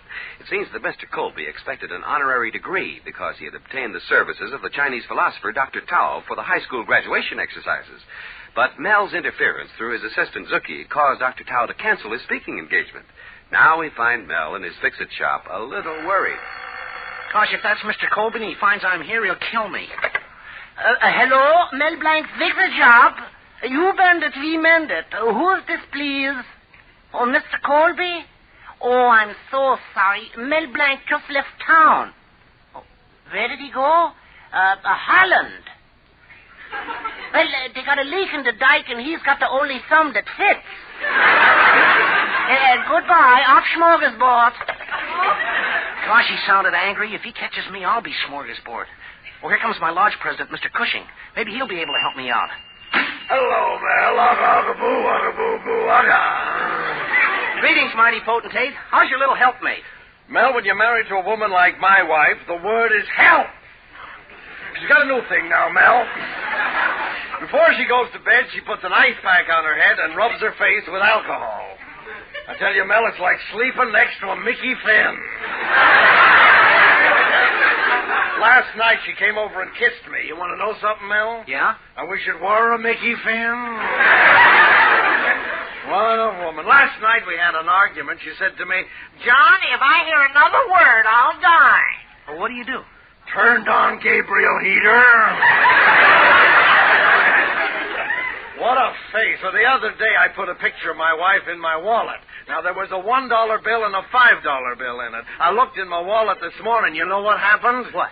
George Washington was hiding in Lincoln's beard. The other night we were getting ready to go to one of those old-fashioned costume balls. She was putting on a bustle, and she said, "Oh, John, help me out with this bustle. String me up. Come on, John, string me up." Dad, what a temptation. I don't know why I'm telling you all this. It's just that I don't know what to talk to.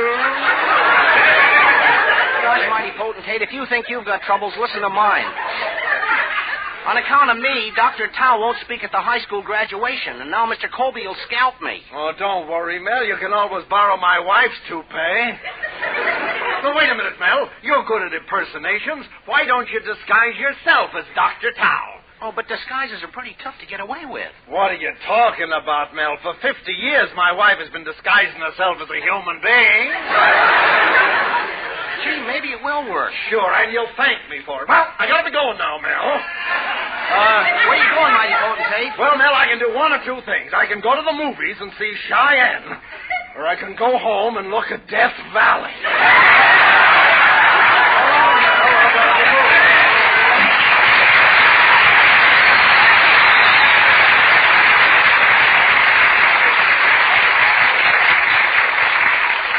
Gee, the mighty potentate gave me a great idea. All I have to do is disguise myself as Dr. Tao and say a few words at the graduation.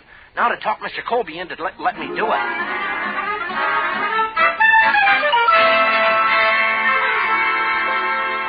Mel Blanc, I ought to massacre you for what you've done.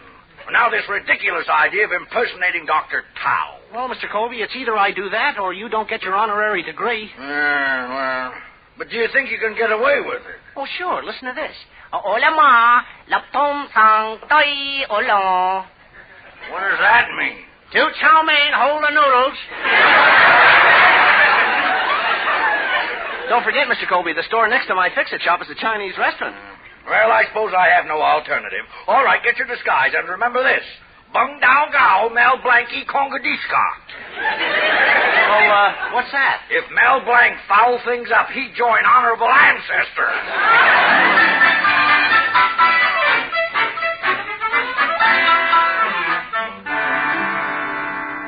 Mr. Colby, the graduation exercise is about to start. Now, where is Dr. Tao? But don't worry. Don't worry. No. He's coming right from his fix-it shop. He's coming right from the station as soon as he fixes himself up.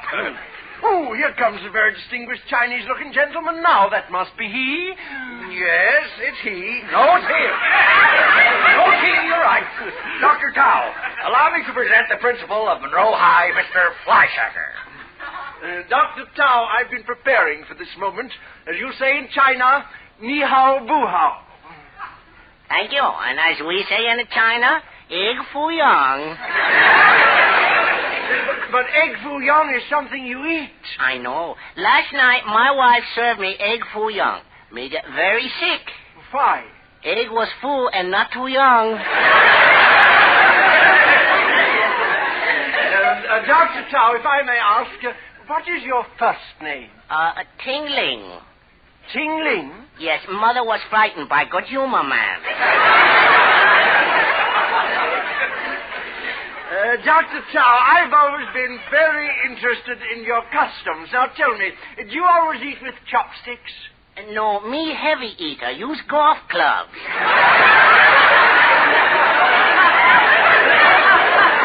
Oh, me make a joke. Oh, very little joke, yeah. Doctor, now, you're a famous philosopher, and I'd like to ask you one thing. What is your opinion of life? Which issue? Oh, we Chinese always say one picture worth 10,000 words. Really? Hey, you want to buy postcards? My advice to you is develop big stomach. Big stomach? Why? Well, Confucius say man with big stomach also has something to fall back on. That's what he say. Dr. Tao, tell me, how do you think our system of education compares with yours? Oh, big difference. In China, when you smart, you go to college and get diploma. In America, when you're smart, you go to quiz program and get refrigerator.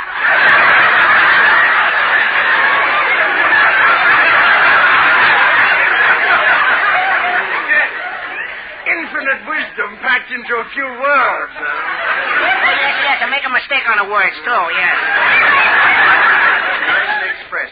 By the way, what university did you attend? Oh, went to very famous co-ed college in a Chinese city.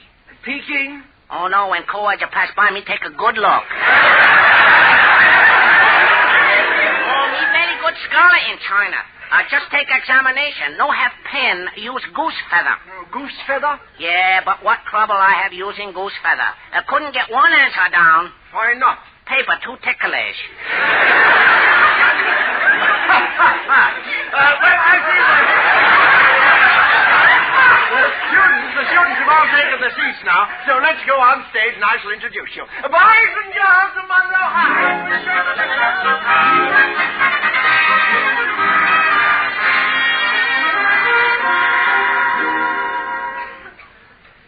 Thank heavens, Mel. For once, one of your impersonations helped Father. Well, I'm glad he got his honorary degree. And Father will be home with it any minute, Mel. Don't you think I ought to get off your lap? No, Betty. As Confucius say, man with girl on lap is like bread without yeast. What do you mean? He don't want to rise.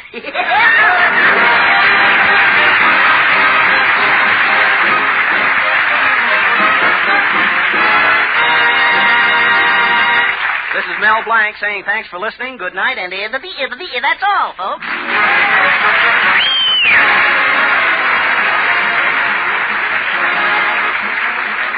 This is Bud Easton reminding you that Colgate tooth powder for a breath that's sweet and teeth that sparkle brings you the Mel Blanc Show every Tuesday night at this time. Be sure to join us again next Tuesday night for more fun with Mel and the people you meet in Mel Blanc's Fix-It Shop.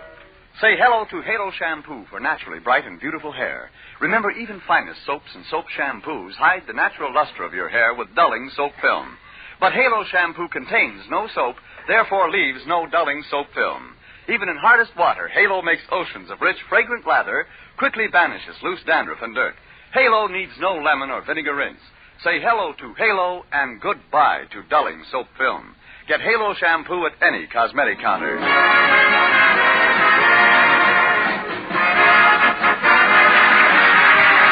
Mel Blanc every weeknight at this time. This is CBS, the Columbia Broadcasting System.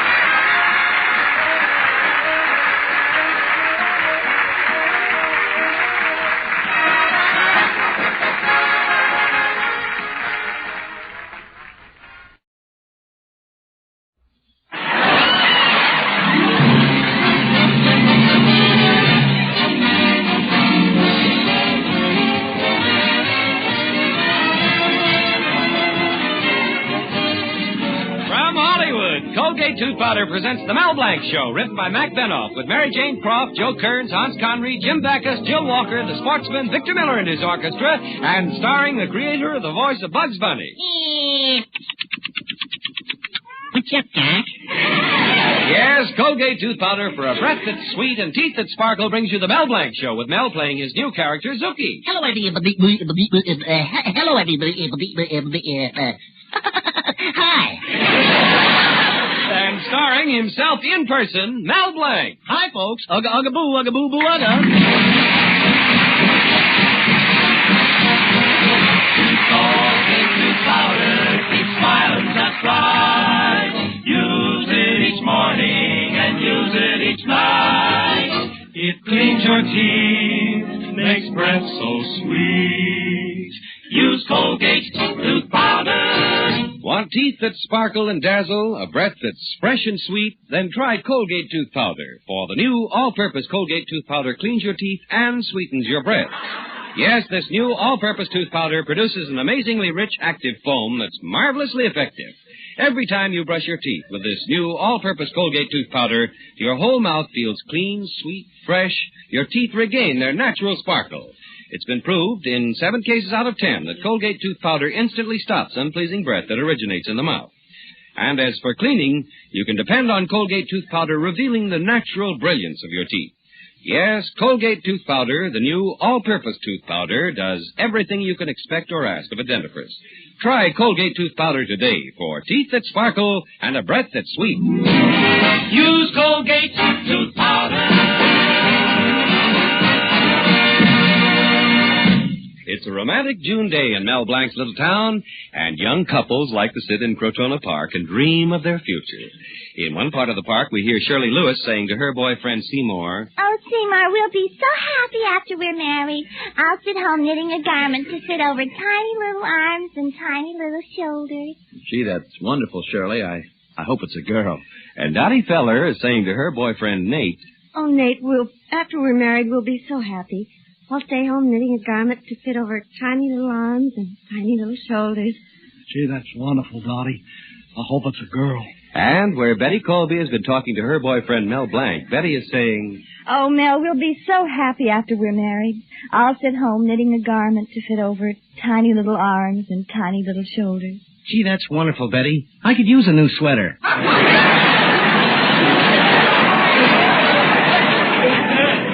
Mel, I'm talking about children. Don't you want to have children? What are you laughing at? I said, don't you want to have children? Yeah, but wouldn't it be easier if you had them? Well, anyway, I can't support a family, not with the cost of living what it is today. Yes, the cost of living's really high, isn't it, Mel? Betty, the cost of living is so high right now that it's cheaper to drop dead. No, but the public is getting wise. They're demanding more for their money. What do you mean? Well, take the movies. During the war, when things were good, they showed Mrs. Miniver. But now that things are bad, they have to show the 2 Mrs. Carrolls. Now, this is no time to joke. We can't expect any help from my father, either. He's terribly worried about the new supermarket that's opening right next to him. He may lose all his money. Ah, money. Why do people always worry about money? Always engaged in the frantic pursuit of the ever-elusive dollar, giving their lives false values. Work is the solution to man's ills. Contentment and peace can only be found in good, honest labor. Why, no, that's beautiful. Where did you hear that? When I went to collect my unemployment check.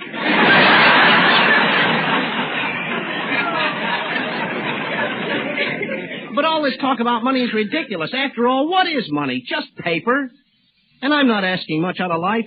All I want to be is a paper collector. Oh, look, there's Father. Now, listen, you be nice to him, Nell. He's very aggravated about that other supermarket. Oh, Father, hello. Hello, Betty. Hello, Mr. Colby. Mel Blanc, you moron. You're ruining my supermarket.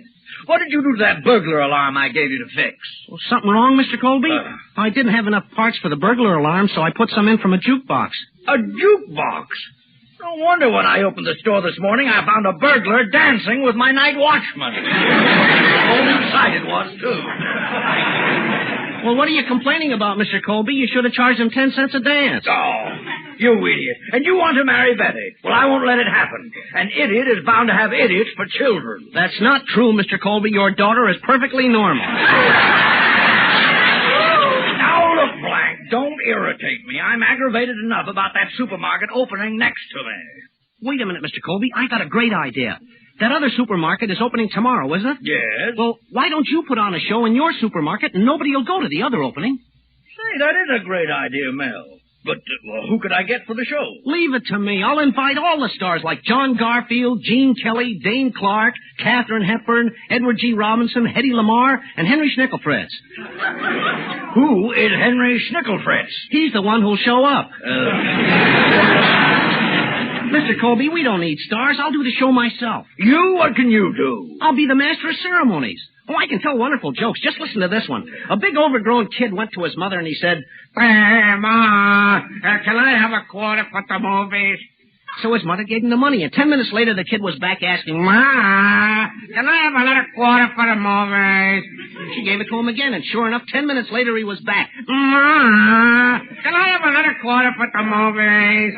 His mother said, but Junior, I've already given you the money for the movies twice. And Junior said, yeah, but every time I buy a ticket, some jerk at the door tears it up.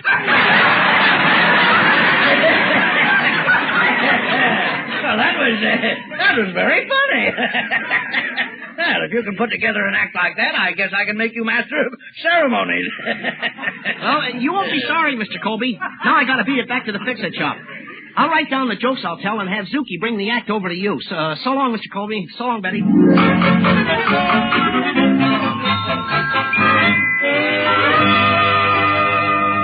Well, Zuki, I've been waiting for you. Did you bring Mel's act with you? Well, sure. I got it right there in my pocket. Right in my coat. I got it in my shirt pocket. I got it in my pants. I lost it.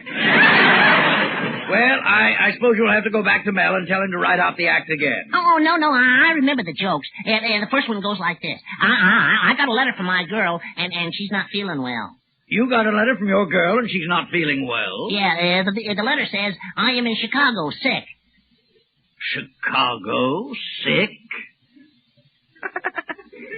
I think I should have said Chicago, ill.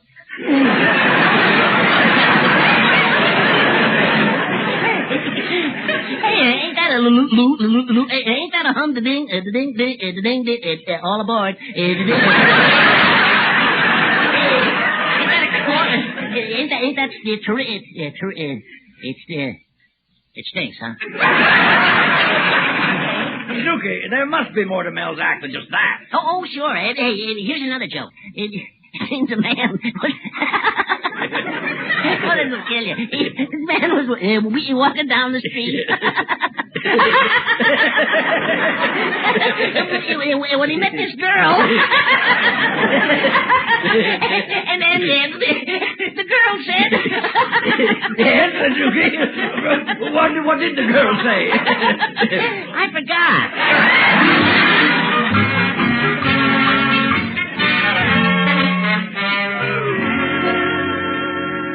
Well, Zuki ought to be here soon. Hope nothing went wrong. Uh-oh. Here comes something wrong. That conceited Hartley Benson, the town Beau Brummel. Hello, Hartley. Windy out, isn't it? No, Mel. 'Tis merely thousands of women blowing their tops over great, big, adorable me.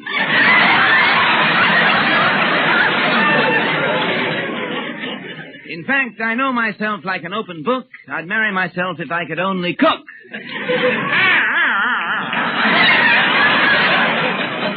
Hartley, you're not so wonderful with women. Oh, no. Mel, old boy, for your information, I'm the only man who receives a free lifetime supply of elastics from the Bloomer Girls.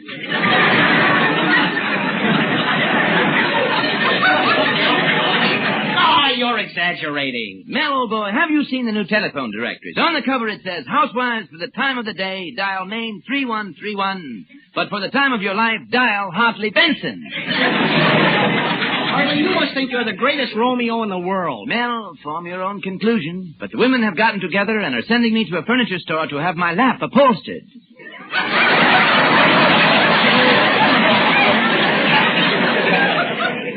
Why?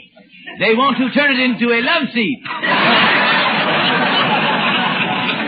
In fact, Mel, at a recent Dr. IQ broadcast, there wasn't one single lady in the balcony. How come? I was sitting in the orchestra. Hartley, is talking about yourself your only recreation? Oh, no, Mel.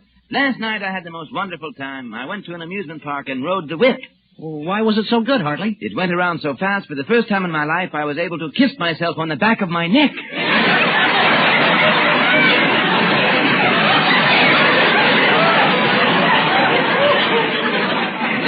The fish exhibition. I was standing there when an octopus grabbed me in her enormous tentacles. Did she crush you? No, just hugged. So you see, Mel, I even attract fish. Sure, they're crazy about worms. Mel, you touched me to the quick. But it makes me very happy to deliver this message to you. Mr. Colby thought the jokes you wrote were so terrible that he's appointed me Master of Ceremonies. What? That's right. He doesn't even want you around the supermarket tomorrow night. You're through. Well, I must be going. I'm such a lovely thing. I'm giving myself an engagement ring. Oh, Mel, nice seeing me.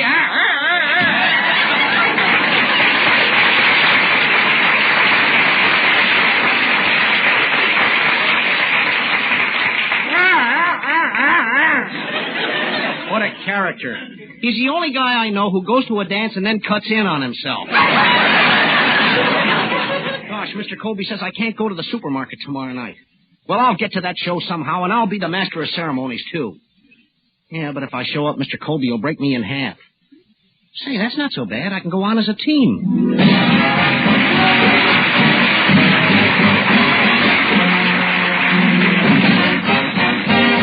Use Colgate tooth powder, keep smiling just right. Use it each morning and use it each night. It cleans your teeth, makes breath so sweet.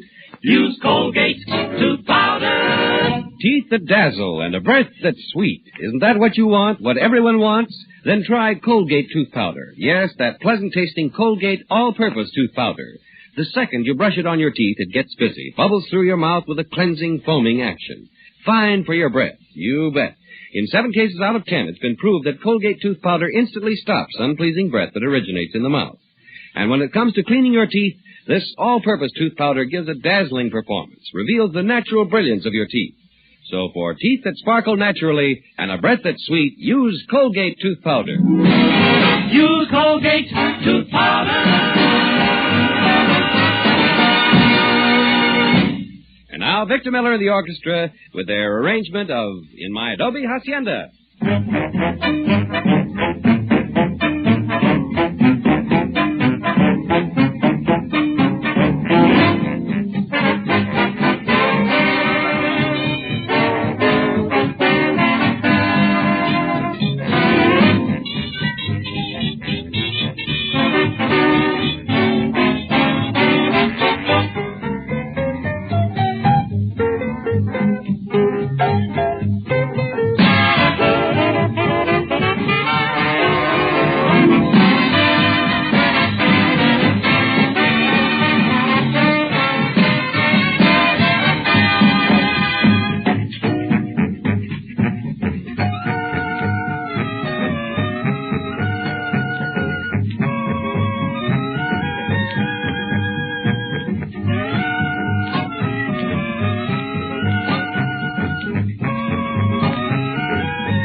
Mel was going to be master of ceremonies at the big show in Colby Supermarket and thereby draw customers away from the rival market's grand opening, but his jokes were so bad that Mr. Colby fired Mel and is hiring Hartley Benson to do the job.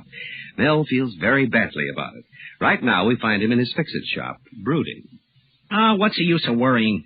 There's such a lump in my throat, I'll have to wash it down.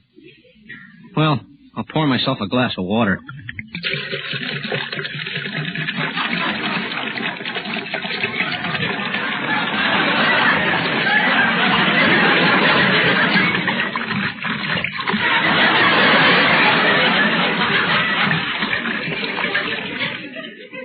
Tall glass.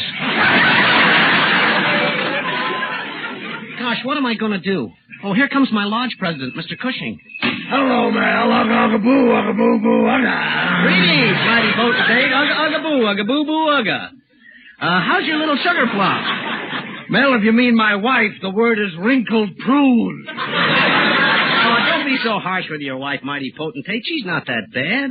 Well, maybe you're right, Mel. Come to think of it, she's really a cross between the Queen of Sheba and Camille. Sort of a schlemiel.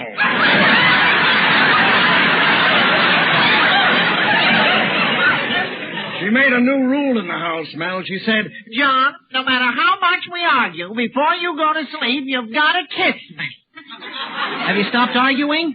No, but I haven't been to bed for a week. What a woman. Mel, you've seen perfumes with names like Linger a Moment, Stay a While. Well, I'm making one especially for my wife. What's it called? Run for the Hills. Mel, she was even ugly on the day we were married. Oh, mighty potentate, a bride always looks beautiful when she walks down the middle aisle. Mel, she didn't walk down the middle aisle. When the preacher saw her face, he sneaked her in through the back door. I can still remember paying for our marriage license. I gave the clerk $1.50. Oh, wait a minute. A marriage license costs $2. Yeah, I know, but he took one look at her and gave it to me wholesale. What a woman. The other day we were out hunting. I was standing there with a gun in my hand when my wife said, John, don't just stand there. Shoot that crow. Go ahead, John. Shoot the old crow. Gad, what a temptation.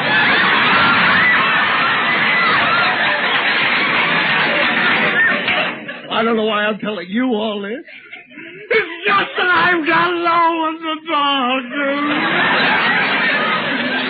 You think you feel low, mighty potentate? I'm so low I could milk a gopher. I was supposed to be the master of ceremonies at Mr. Colby's supermarket show, but Hartley Benson is doing it now. Well, Mel, you shouldn't be discouraged. Go on down there. Benson is liable to do a terrible job. Then you can step in and be a hero.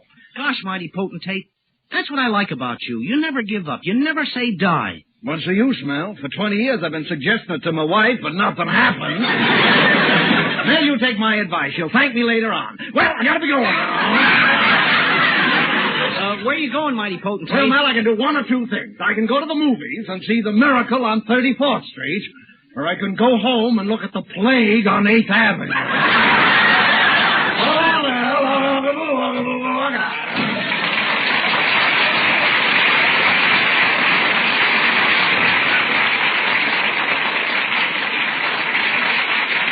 Well, maybe the mighty potentate is right. Hartley Benson is liable to lay a big egg, and then my chance will come. I'll go right up on that stage and hatch it.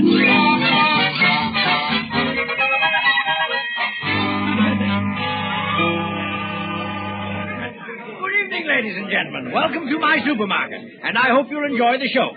Without further ado, I present our master of ceremonies, your friend and mine, Hartley Benson. Yes. Well, how do you do? What lucky people you are sitting down there and looking up at great, big, adorable me. First, I shall do my famous impersonation of Gary Cooper with the assistance of Miss Betty Colby, who is almost as beautiful as I am. Oh, Gary, isn't it wonderful that we should meet here alone in this corral? Yup. Let's run away together. Yup. Let's get married. Yup. And you can buy me mink coats, 4 autos, and 2 homes. Why can't I keep my big yup shut?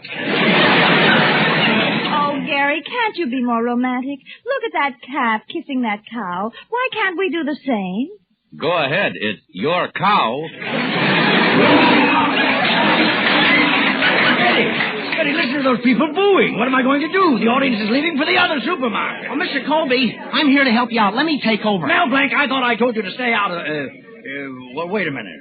After all, what can I lose? All right, go ahead, but make it good. Okay, here I go. Thank you, Hartley Benson. And now, folks, my first impersonation will be a well-known news commentator. Good evening, ladies and gentlemen. We have it on reliable authority that tonight in Russia it is snowing. On the other hand, some say it is raining. Who knows what this may lead to? And in conclusion, I can safely state that in my unbiased opinion, in Russia tomorrow, it will be slushy. Well, that's wonderful. We'll keep going. But, Mr. Colby, I'm finished. I don't have anything else to say.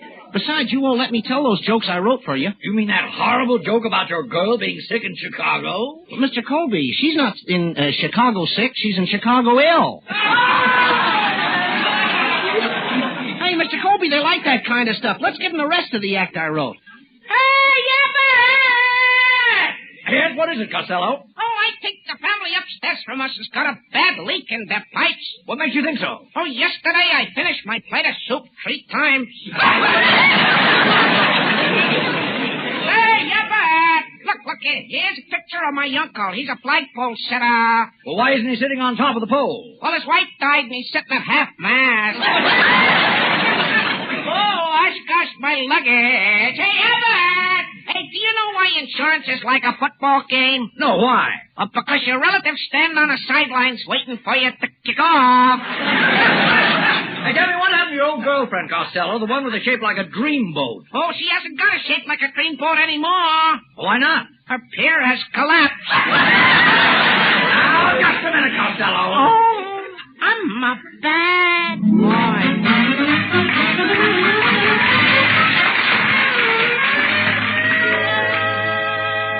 Gosh, Mel, you really came through for Father. Now it looks like he won't lose any of his business. Oh, who cares about that, Betty? As long as we can get married. Married? I'd like to have 15 children, Betty. How about you? Oh, I'd like 15, too. Nothing doing, Betty. I don't want 30 children.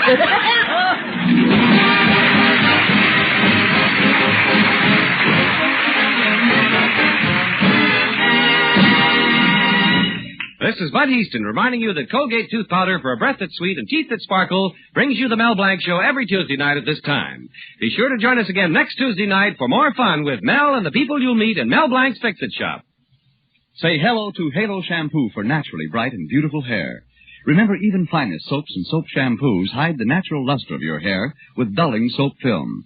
But Halo Shampoo contains no soap, therefore leaves no dulling soap film. Even in hardest water, Halo makes oceans of rich, fragrant lather, quickly banishes loose dandruff and dirt. Halo needs no lemon or vinegar rinse. Say hello to Halo and goodbye to dulling soap film. Get Halo Shampoo at any cosmetic counter.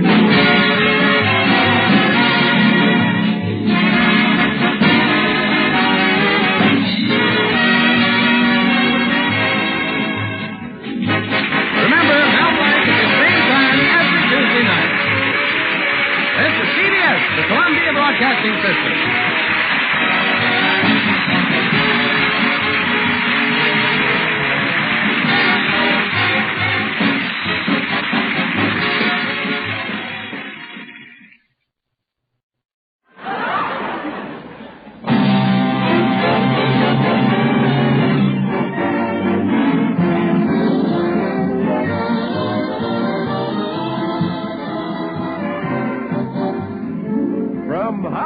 Colgate Tooth Powder presents the Mel Blanc Show, written by Mac Benoff, with Mary Jane Croft, Joe Kearns, Hans Conried, Alan Reed, Jill Walker, the sportsman, Victor Miller and his orchestra, and starring the creator of the voice of Warner Brothers' Bugs Bunny. What's up, Doc? Yes, Colgate Tooth Powder for a breath that's sweet and teeth that sparkle brings you the Mel Blanc Show, with Mel playing his new character, Zookie. Hello, everybody. Hello, everybody. Hi. And starring himself in person, Mel Blanc. Hi, folks. Ugga, ugga, boo, ugga, boo, boo, ugga.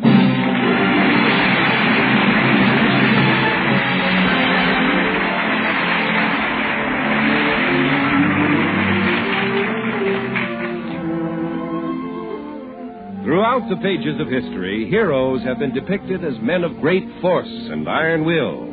However, even great men are human, and it is their little human characteristics that prove their greatness. For instance, in 1491, Queen Isabella said, Christopher, will you put down that globe and pay some attention to me? Nothing doing. Not until I find a new route to the Indies. And in 1775, on a cold, bleak day, Martha Washington said, George, come into the house. It's cold. Nothing doing. Not until I win this battle of Valley Forge.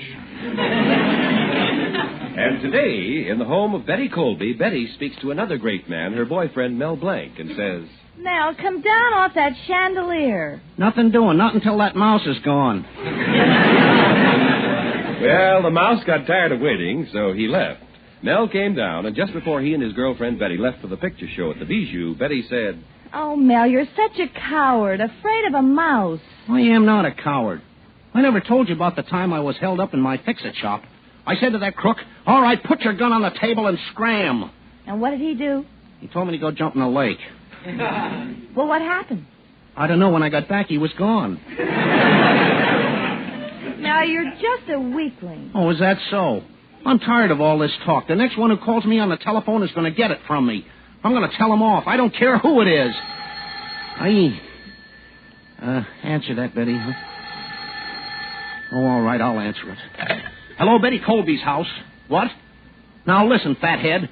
I don't want to be bothered with you. If you call up again, I'll beat your brains out. Do you hear? I'll come over there and mop up the floor with you. Goodbye. Well, who was it? I don't know. She didn't say. And that's only the beginning, Betty. I'm going to be big. Get my name in the papers. How? Working in your fix-it shop? You'll never get your name in the papers by fixing things. Oh, no? What about those New York gamblers? Betty, I'm going to do big things in this town. I'm going to get in Who's Who.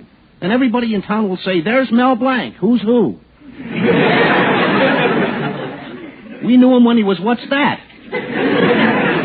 Well, you're certainly talking differently, Mel. Maybe now Father will begin to respect you. And as far as your father's concerned, Betty, there's going to be a new deal. From now on, I'll show him who's boss. Hello, Betty. Hello, Mel. Hello, Father. Hello, boss. Mel Blanc, what are you doing here in the parlor with my daughter, Betty? Well, as a matter of fact, Mr. Colby, we were just leaving for the movies. Now, listen, you giggling idiot. Before you go, I want to talk to you about that electric fan you fixed. I put it up in my supermarket this afternoon. Well, did it go fast enough? Fast enough? I hung it up right over the apples, pears, bananas, and plums. Well, what happened? I got a market full of fruit salad. Well, gosh, Mr. Colby, I'm sorry. I meant to do well. Oh, Father, this loaf of sliced bread you brought home, you know something? There's a slice missing. Slice missing?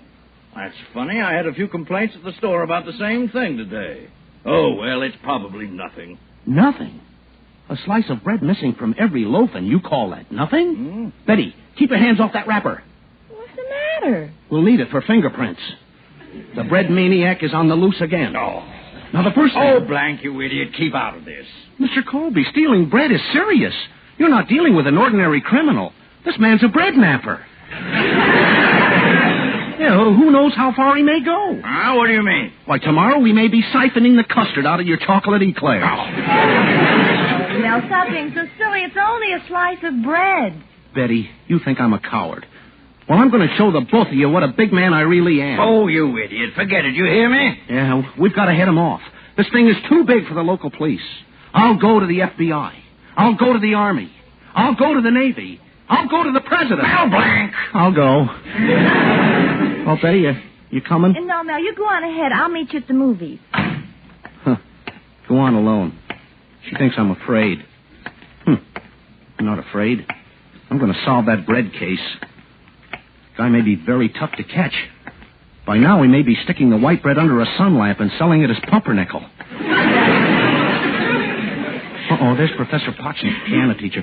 Hey, Professor Potchnick, wait for me. Hello, Mel. Professor, what are you laughing at? I just came from the movies where I'm seeing that Bugs Bunny.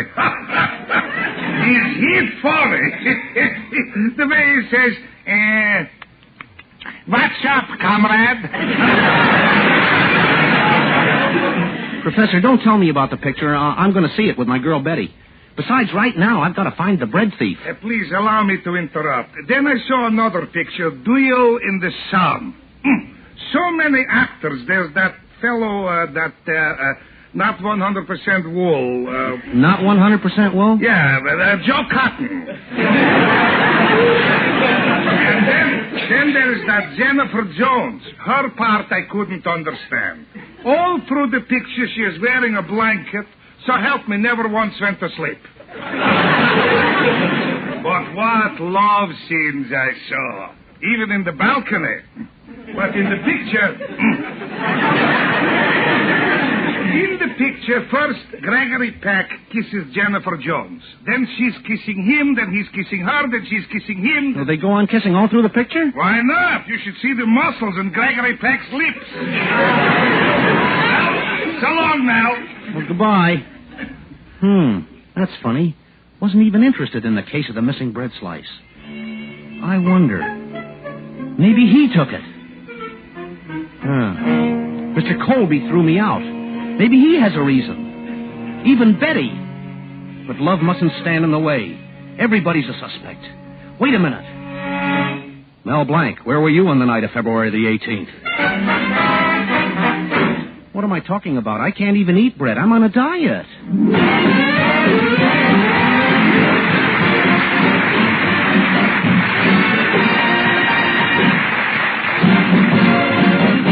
Use Colgate tooth powder, keep smiling just right. Use it each morning and use it each night. It cleans your teeth, makes breath so sweet. Use Colgate tooth powder. Want teeth that sparkle and dazzle, a breath that's fresh and sweet? Then try Colgate tooth powder, for the new all-purpose Colgate tooth powder cleans your teeth and sweetens your breath. Yes, this new all-purpose tooth powder produces an amazingly rich, active foam that's marvelously effective. Every time you brush your teeth with this new all-purpose Colgate tooth powder, your whole mouth feels clean, sweet, fresh. Your teeth regain their natural sparkle.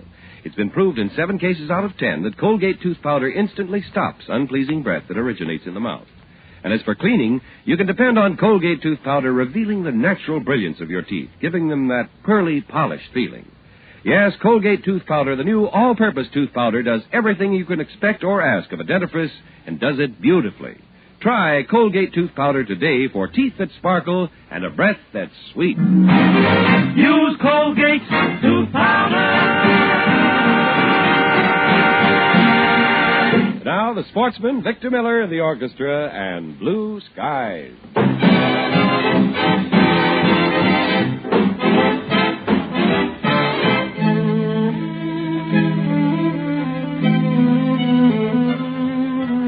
Blue skies, smiling at me. Nothing but blue skies. Do I see? No, nothing but blue skies with bluebirds singing a song. Nothing but bluebirds all day long. Never saw the sun shining so bright. Never saw things that were going so right. Noticing the days are hurrying by. When you're in love, my mind they fly high. Blue days, troubles, all of them gone. Nothing but blue skies from now on. Blue skies smile at me.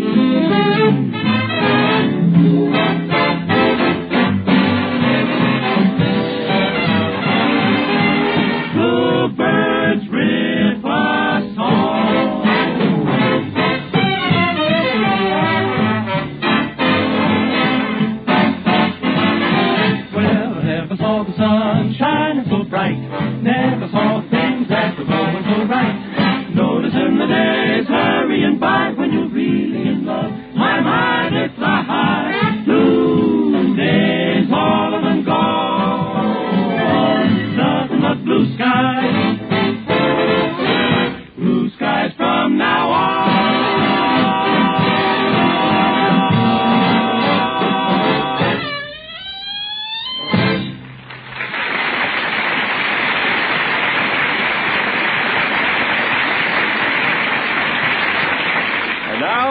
to Mel Blanc. Betty has spurned Mel because of his lack of courage. And Mel, trying to redeem himself, is hot on the trail of the bread thief, the person responsible for the mysterious disappearance of a slice out of every loaf of sliced bread in Colby's supermarket. Right now, he's walking down toward the movie house when he's accosted by Hartley Benson, the town Beau Brummel. Hello, Mel, old boy. Hello, Hartley. Nice seeing you. Yes, it usually is quite a treat. Say, Hartley, who do you know who would want to steal sliced bread? Oh, probably someone with a lot of crust.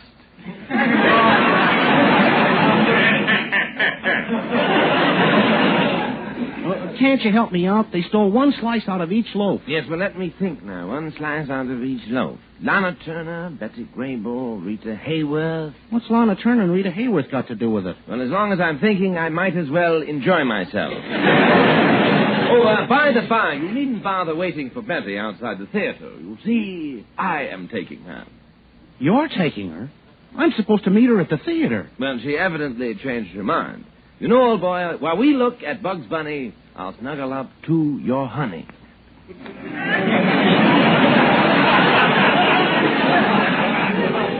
Bugs Bunny. Well, Betty isn't going with me because she thinks I'm a coward. Now, just a second now. If you want to know why she's not going with you, look at your suit. Who made it? Schaffner and Marx? Hart, Schaffner, and Marx. Oh. Come now, old boy. Nobody's heart was in that job.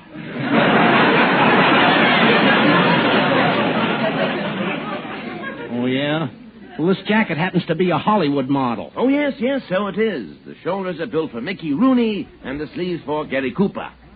Well, goodbye, old boy, and don't worry about Betty. She'll be in very good hands.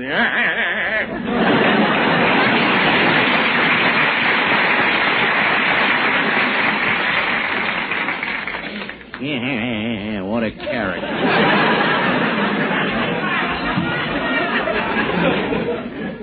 Thinks he's handsome. Take off those shoulder pads, let his stomach out, get him off those elevator shoes, and I'll bet he looked just like me. I wonder if he's the bread thief. No, he's more the ladyfinger type. Uh-oh, here comes my lodge president, Mr. Cushing. Hello, Mel. Ugga-boo-boo, ugga. Greetings, mighty potentate. Ugga-boo, ugga-boo-boo, ugga. Say, I saw your wife. She looked awfully mad. Well, she was a little peeved. I got home at 1 a.m, Friday. 1 a.m, Friday? What's so terrible about that? I left the house on Tuesday. Well, as a matter of fact, now, she's very nice about it. She sat me down in the easy chair, gave me my slippers and pipe. Your eye looks a little swollen. Yeah, it was a lead pipe. Gosh, mighty potentate, why don't you tell your wife to stop beating you? Well, I did, Mel. We had a terrible argument last night, and when we were through, she said, "John, you burn me up." Gad, what a temptation. Well, at least I won the argument. I can leave the house whenever I want to. I can go to the laundry, the grocery store, the tailor. Well, that's fine. You want to go with me to the movies? Well, I'm sorry, Mel, I can't. The chain won't reach that far. Well, stop making up those things, mighty potentate. Say, how'd you ever come to marry your wife? Well, I'll tell you, Mel, I was young and idealistic. I wanted to marry for youth, love, and beauty. And my wife came along with all that money, so I compromised. Was she pretty? Ha! Mel, yesterday she spent 12 hours in the beauty parlor and 5 minutes in the fish market, and believe me, the lobster she brought home looked better than she did. Oh, your wife isn't that ugly. No, Mel, they say that some people have a face that'll stop a clock. Well, the other day, my wife looked at our cuckoo clock. Did the clock stop? No, the cuckoo dropped dead. Say, just a second, mighty potentate. Do you know someone who would be stealing bread in this town? No, Mel, I don't. But if you ever find him, send him to me. Maybe I can interest him in the crumb I'm living with. Well, you know, mighty potentate, I'm serious. I'm looking for a bread thief. Oh, stop being ridiculous, Mel. Well, maybe you're right. I got off on a wild goose chase for a hunk of bread, and On account of it, Hartley Benson is taking Betty to the movies. Well, don't take it so hard, Mel. I was only doing it to show them I wasn't a coward. Watch out for that lamppost. I'd like to make them sit up and take notice. Mel, look out!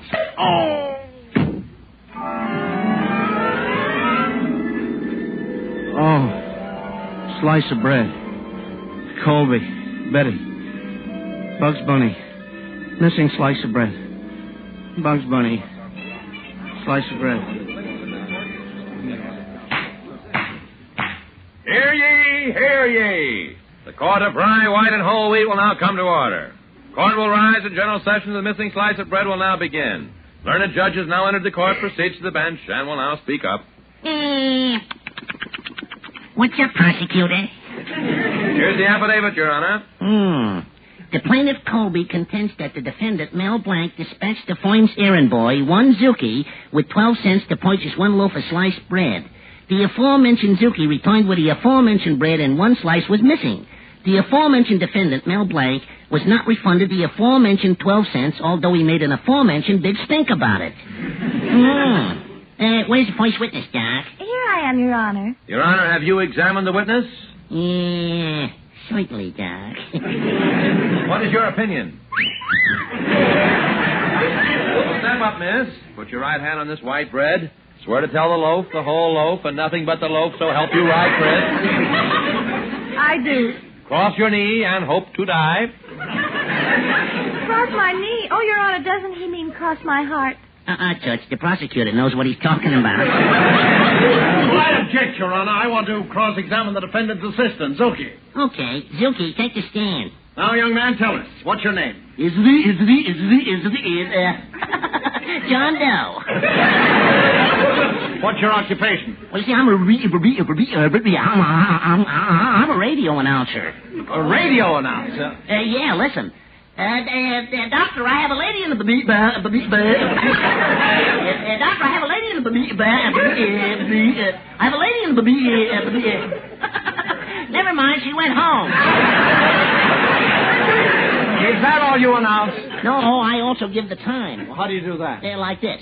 It's 5 o'clock.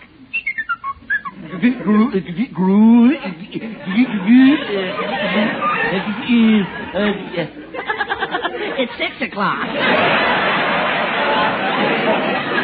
Are you still working as an announcer? Oh, it's certain. Oh, positively. Absolutely. I was fired. For what reason? Dirty politics. You're on a Bugs Bunny. This is getting us nowhere. Just a second, Doc. I have the name of the guilty party. What? Who is it? Mr. Colby. Well, that's a lie. How do you know he's guilty? We discovered this ad he placed in the paper, and it supplies the motive for the missing bread. Yeah, I'll read it to the court. Handsome man with lots of bread desires attractive young lady with lots of bologna. Object, sandwiches. Mr. Colby, let me see your hand. No. Just as I taught. Ketchup. Caught you red-handed. Colby, there's only one question I want to ask you. What's that? If you was Nora Prentice, would you keep your mouth shut? Well? I'm willing to pay the fine, Your Honor. Fine schmine. Colby, I'm sentencing you to solitary confinement. I'm placing you in a little cell 2 feet wide and 4 feet long with nothing in it but a little table. Is that for me? Not so fast. First you have to pay me 400 carats bonus. Well, I won't pay it. You're not Bugs Bunny. You're Mel Blanc. Hey, stop shaking me, Doc. Stop shaking me. Stop shaking me. Stop shaking me. Stop shaking me. Mel, wake up. What happened? You walked into the lamppost. We had to drag you into the theater and revive you. Huh? You were out for so long we missed the picture. We did? Yes, but we're just in time for your favorite cartoon. My favorite cartoon? Yes, listen. What's up, Doc? Oh, no. Not that.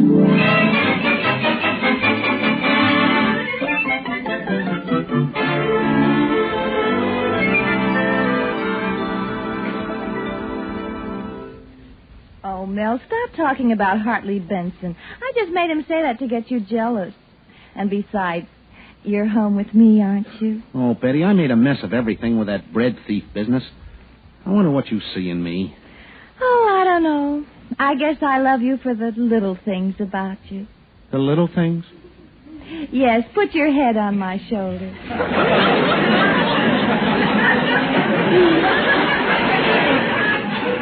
No, Betty, let's dance. I'll turn on the radio. Ladies and gentlemen, this is the Ace Bread Company's program. Today, some of you lucky listeners must have been startled to find a loaf of bread with one slice missing. Betty, do you hear that? We planned it that way. If any of you people are listening to this program... Yes?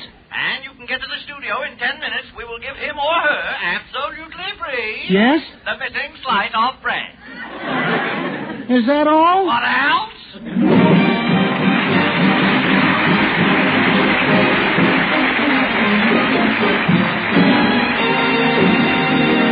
Mel Blanc will be back in just a minute. Use Colgate tooth powder, keep smiling just right. Use it each morning and use it each night. It cleans your teeth, makes breath so sweet. Use Colgate tooth powder. Lively, active, marvelously effective. That's Colgate tooth powder, the new all-purpose Colgate tooth powder. It cleans your teeth and sweetens your breath. Yes, every time you brush your teeth with this new all-purpose tooth powder, your whole mouth feels wonderfully fresh, sweet. That lively, active foam swirls around your mouth, cleans in all the corners. In 7 cases out of 10, it's been proved Colgate tooth powder instantly stops unpleasing breath that originates in the mouth. And when it comes to cleaning your teeth, why, Colgate tooth powder does a thrilling job. For it leaves teeth gloriously clean, reveals their natural brilliance. Try Colgate tooth powder, the new all-purpose Colgate tooth powder today, for teeth that sparkle and a breath that's sweet. Use Colgate tooth powder. This is Mel Blanc saying thanks for listening. Good night, Andy. That's all, folks.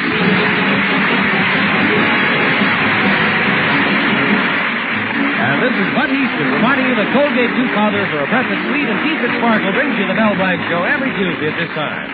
Be sure to join us again next Tuesday night for more fun with Mel and the people you'll meet in Mel Blanc's Fix-It Shop. Say hello to Halo Shampoo for naturally bright and beautiful hair. Remember, even finest soaps and soap shampoos hide the natural luster of your hair with dulling soap film. But Halo Shampoo contains no soap, therefore leaves no dulling soap film.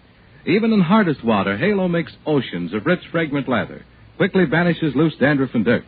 Halo needs no lemon or vinegar rinse. Say hello to Halo and goodbye to dulling soap film. Get Halo Shampoo at any cosmetic counter.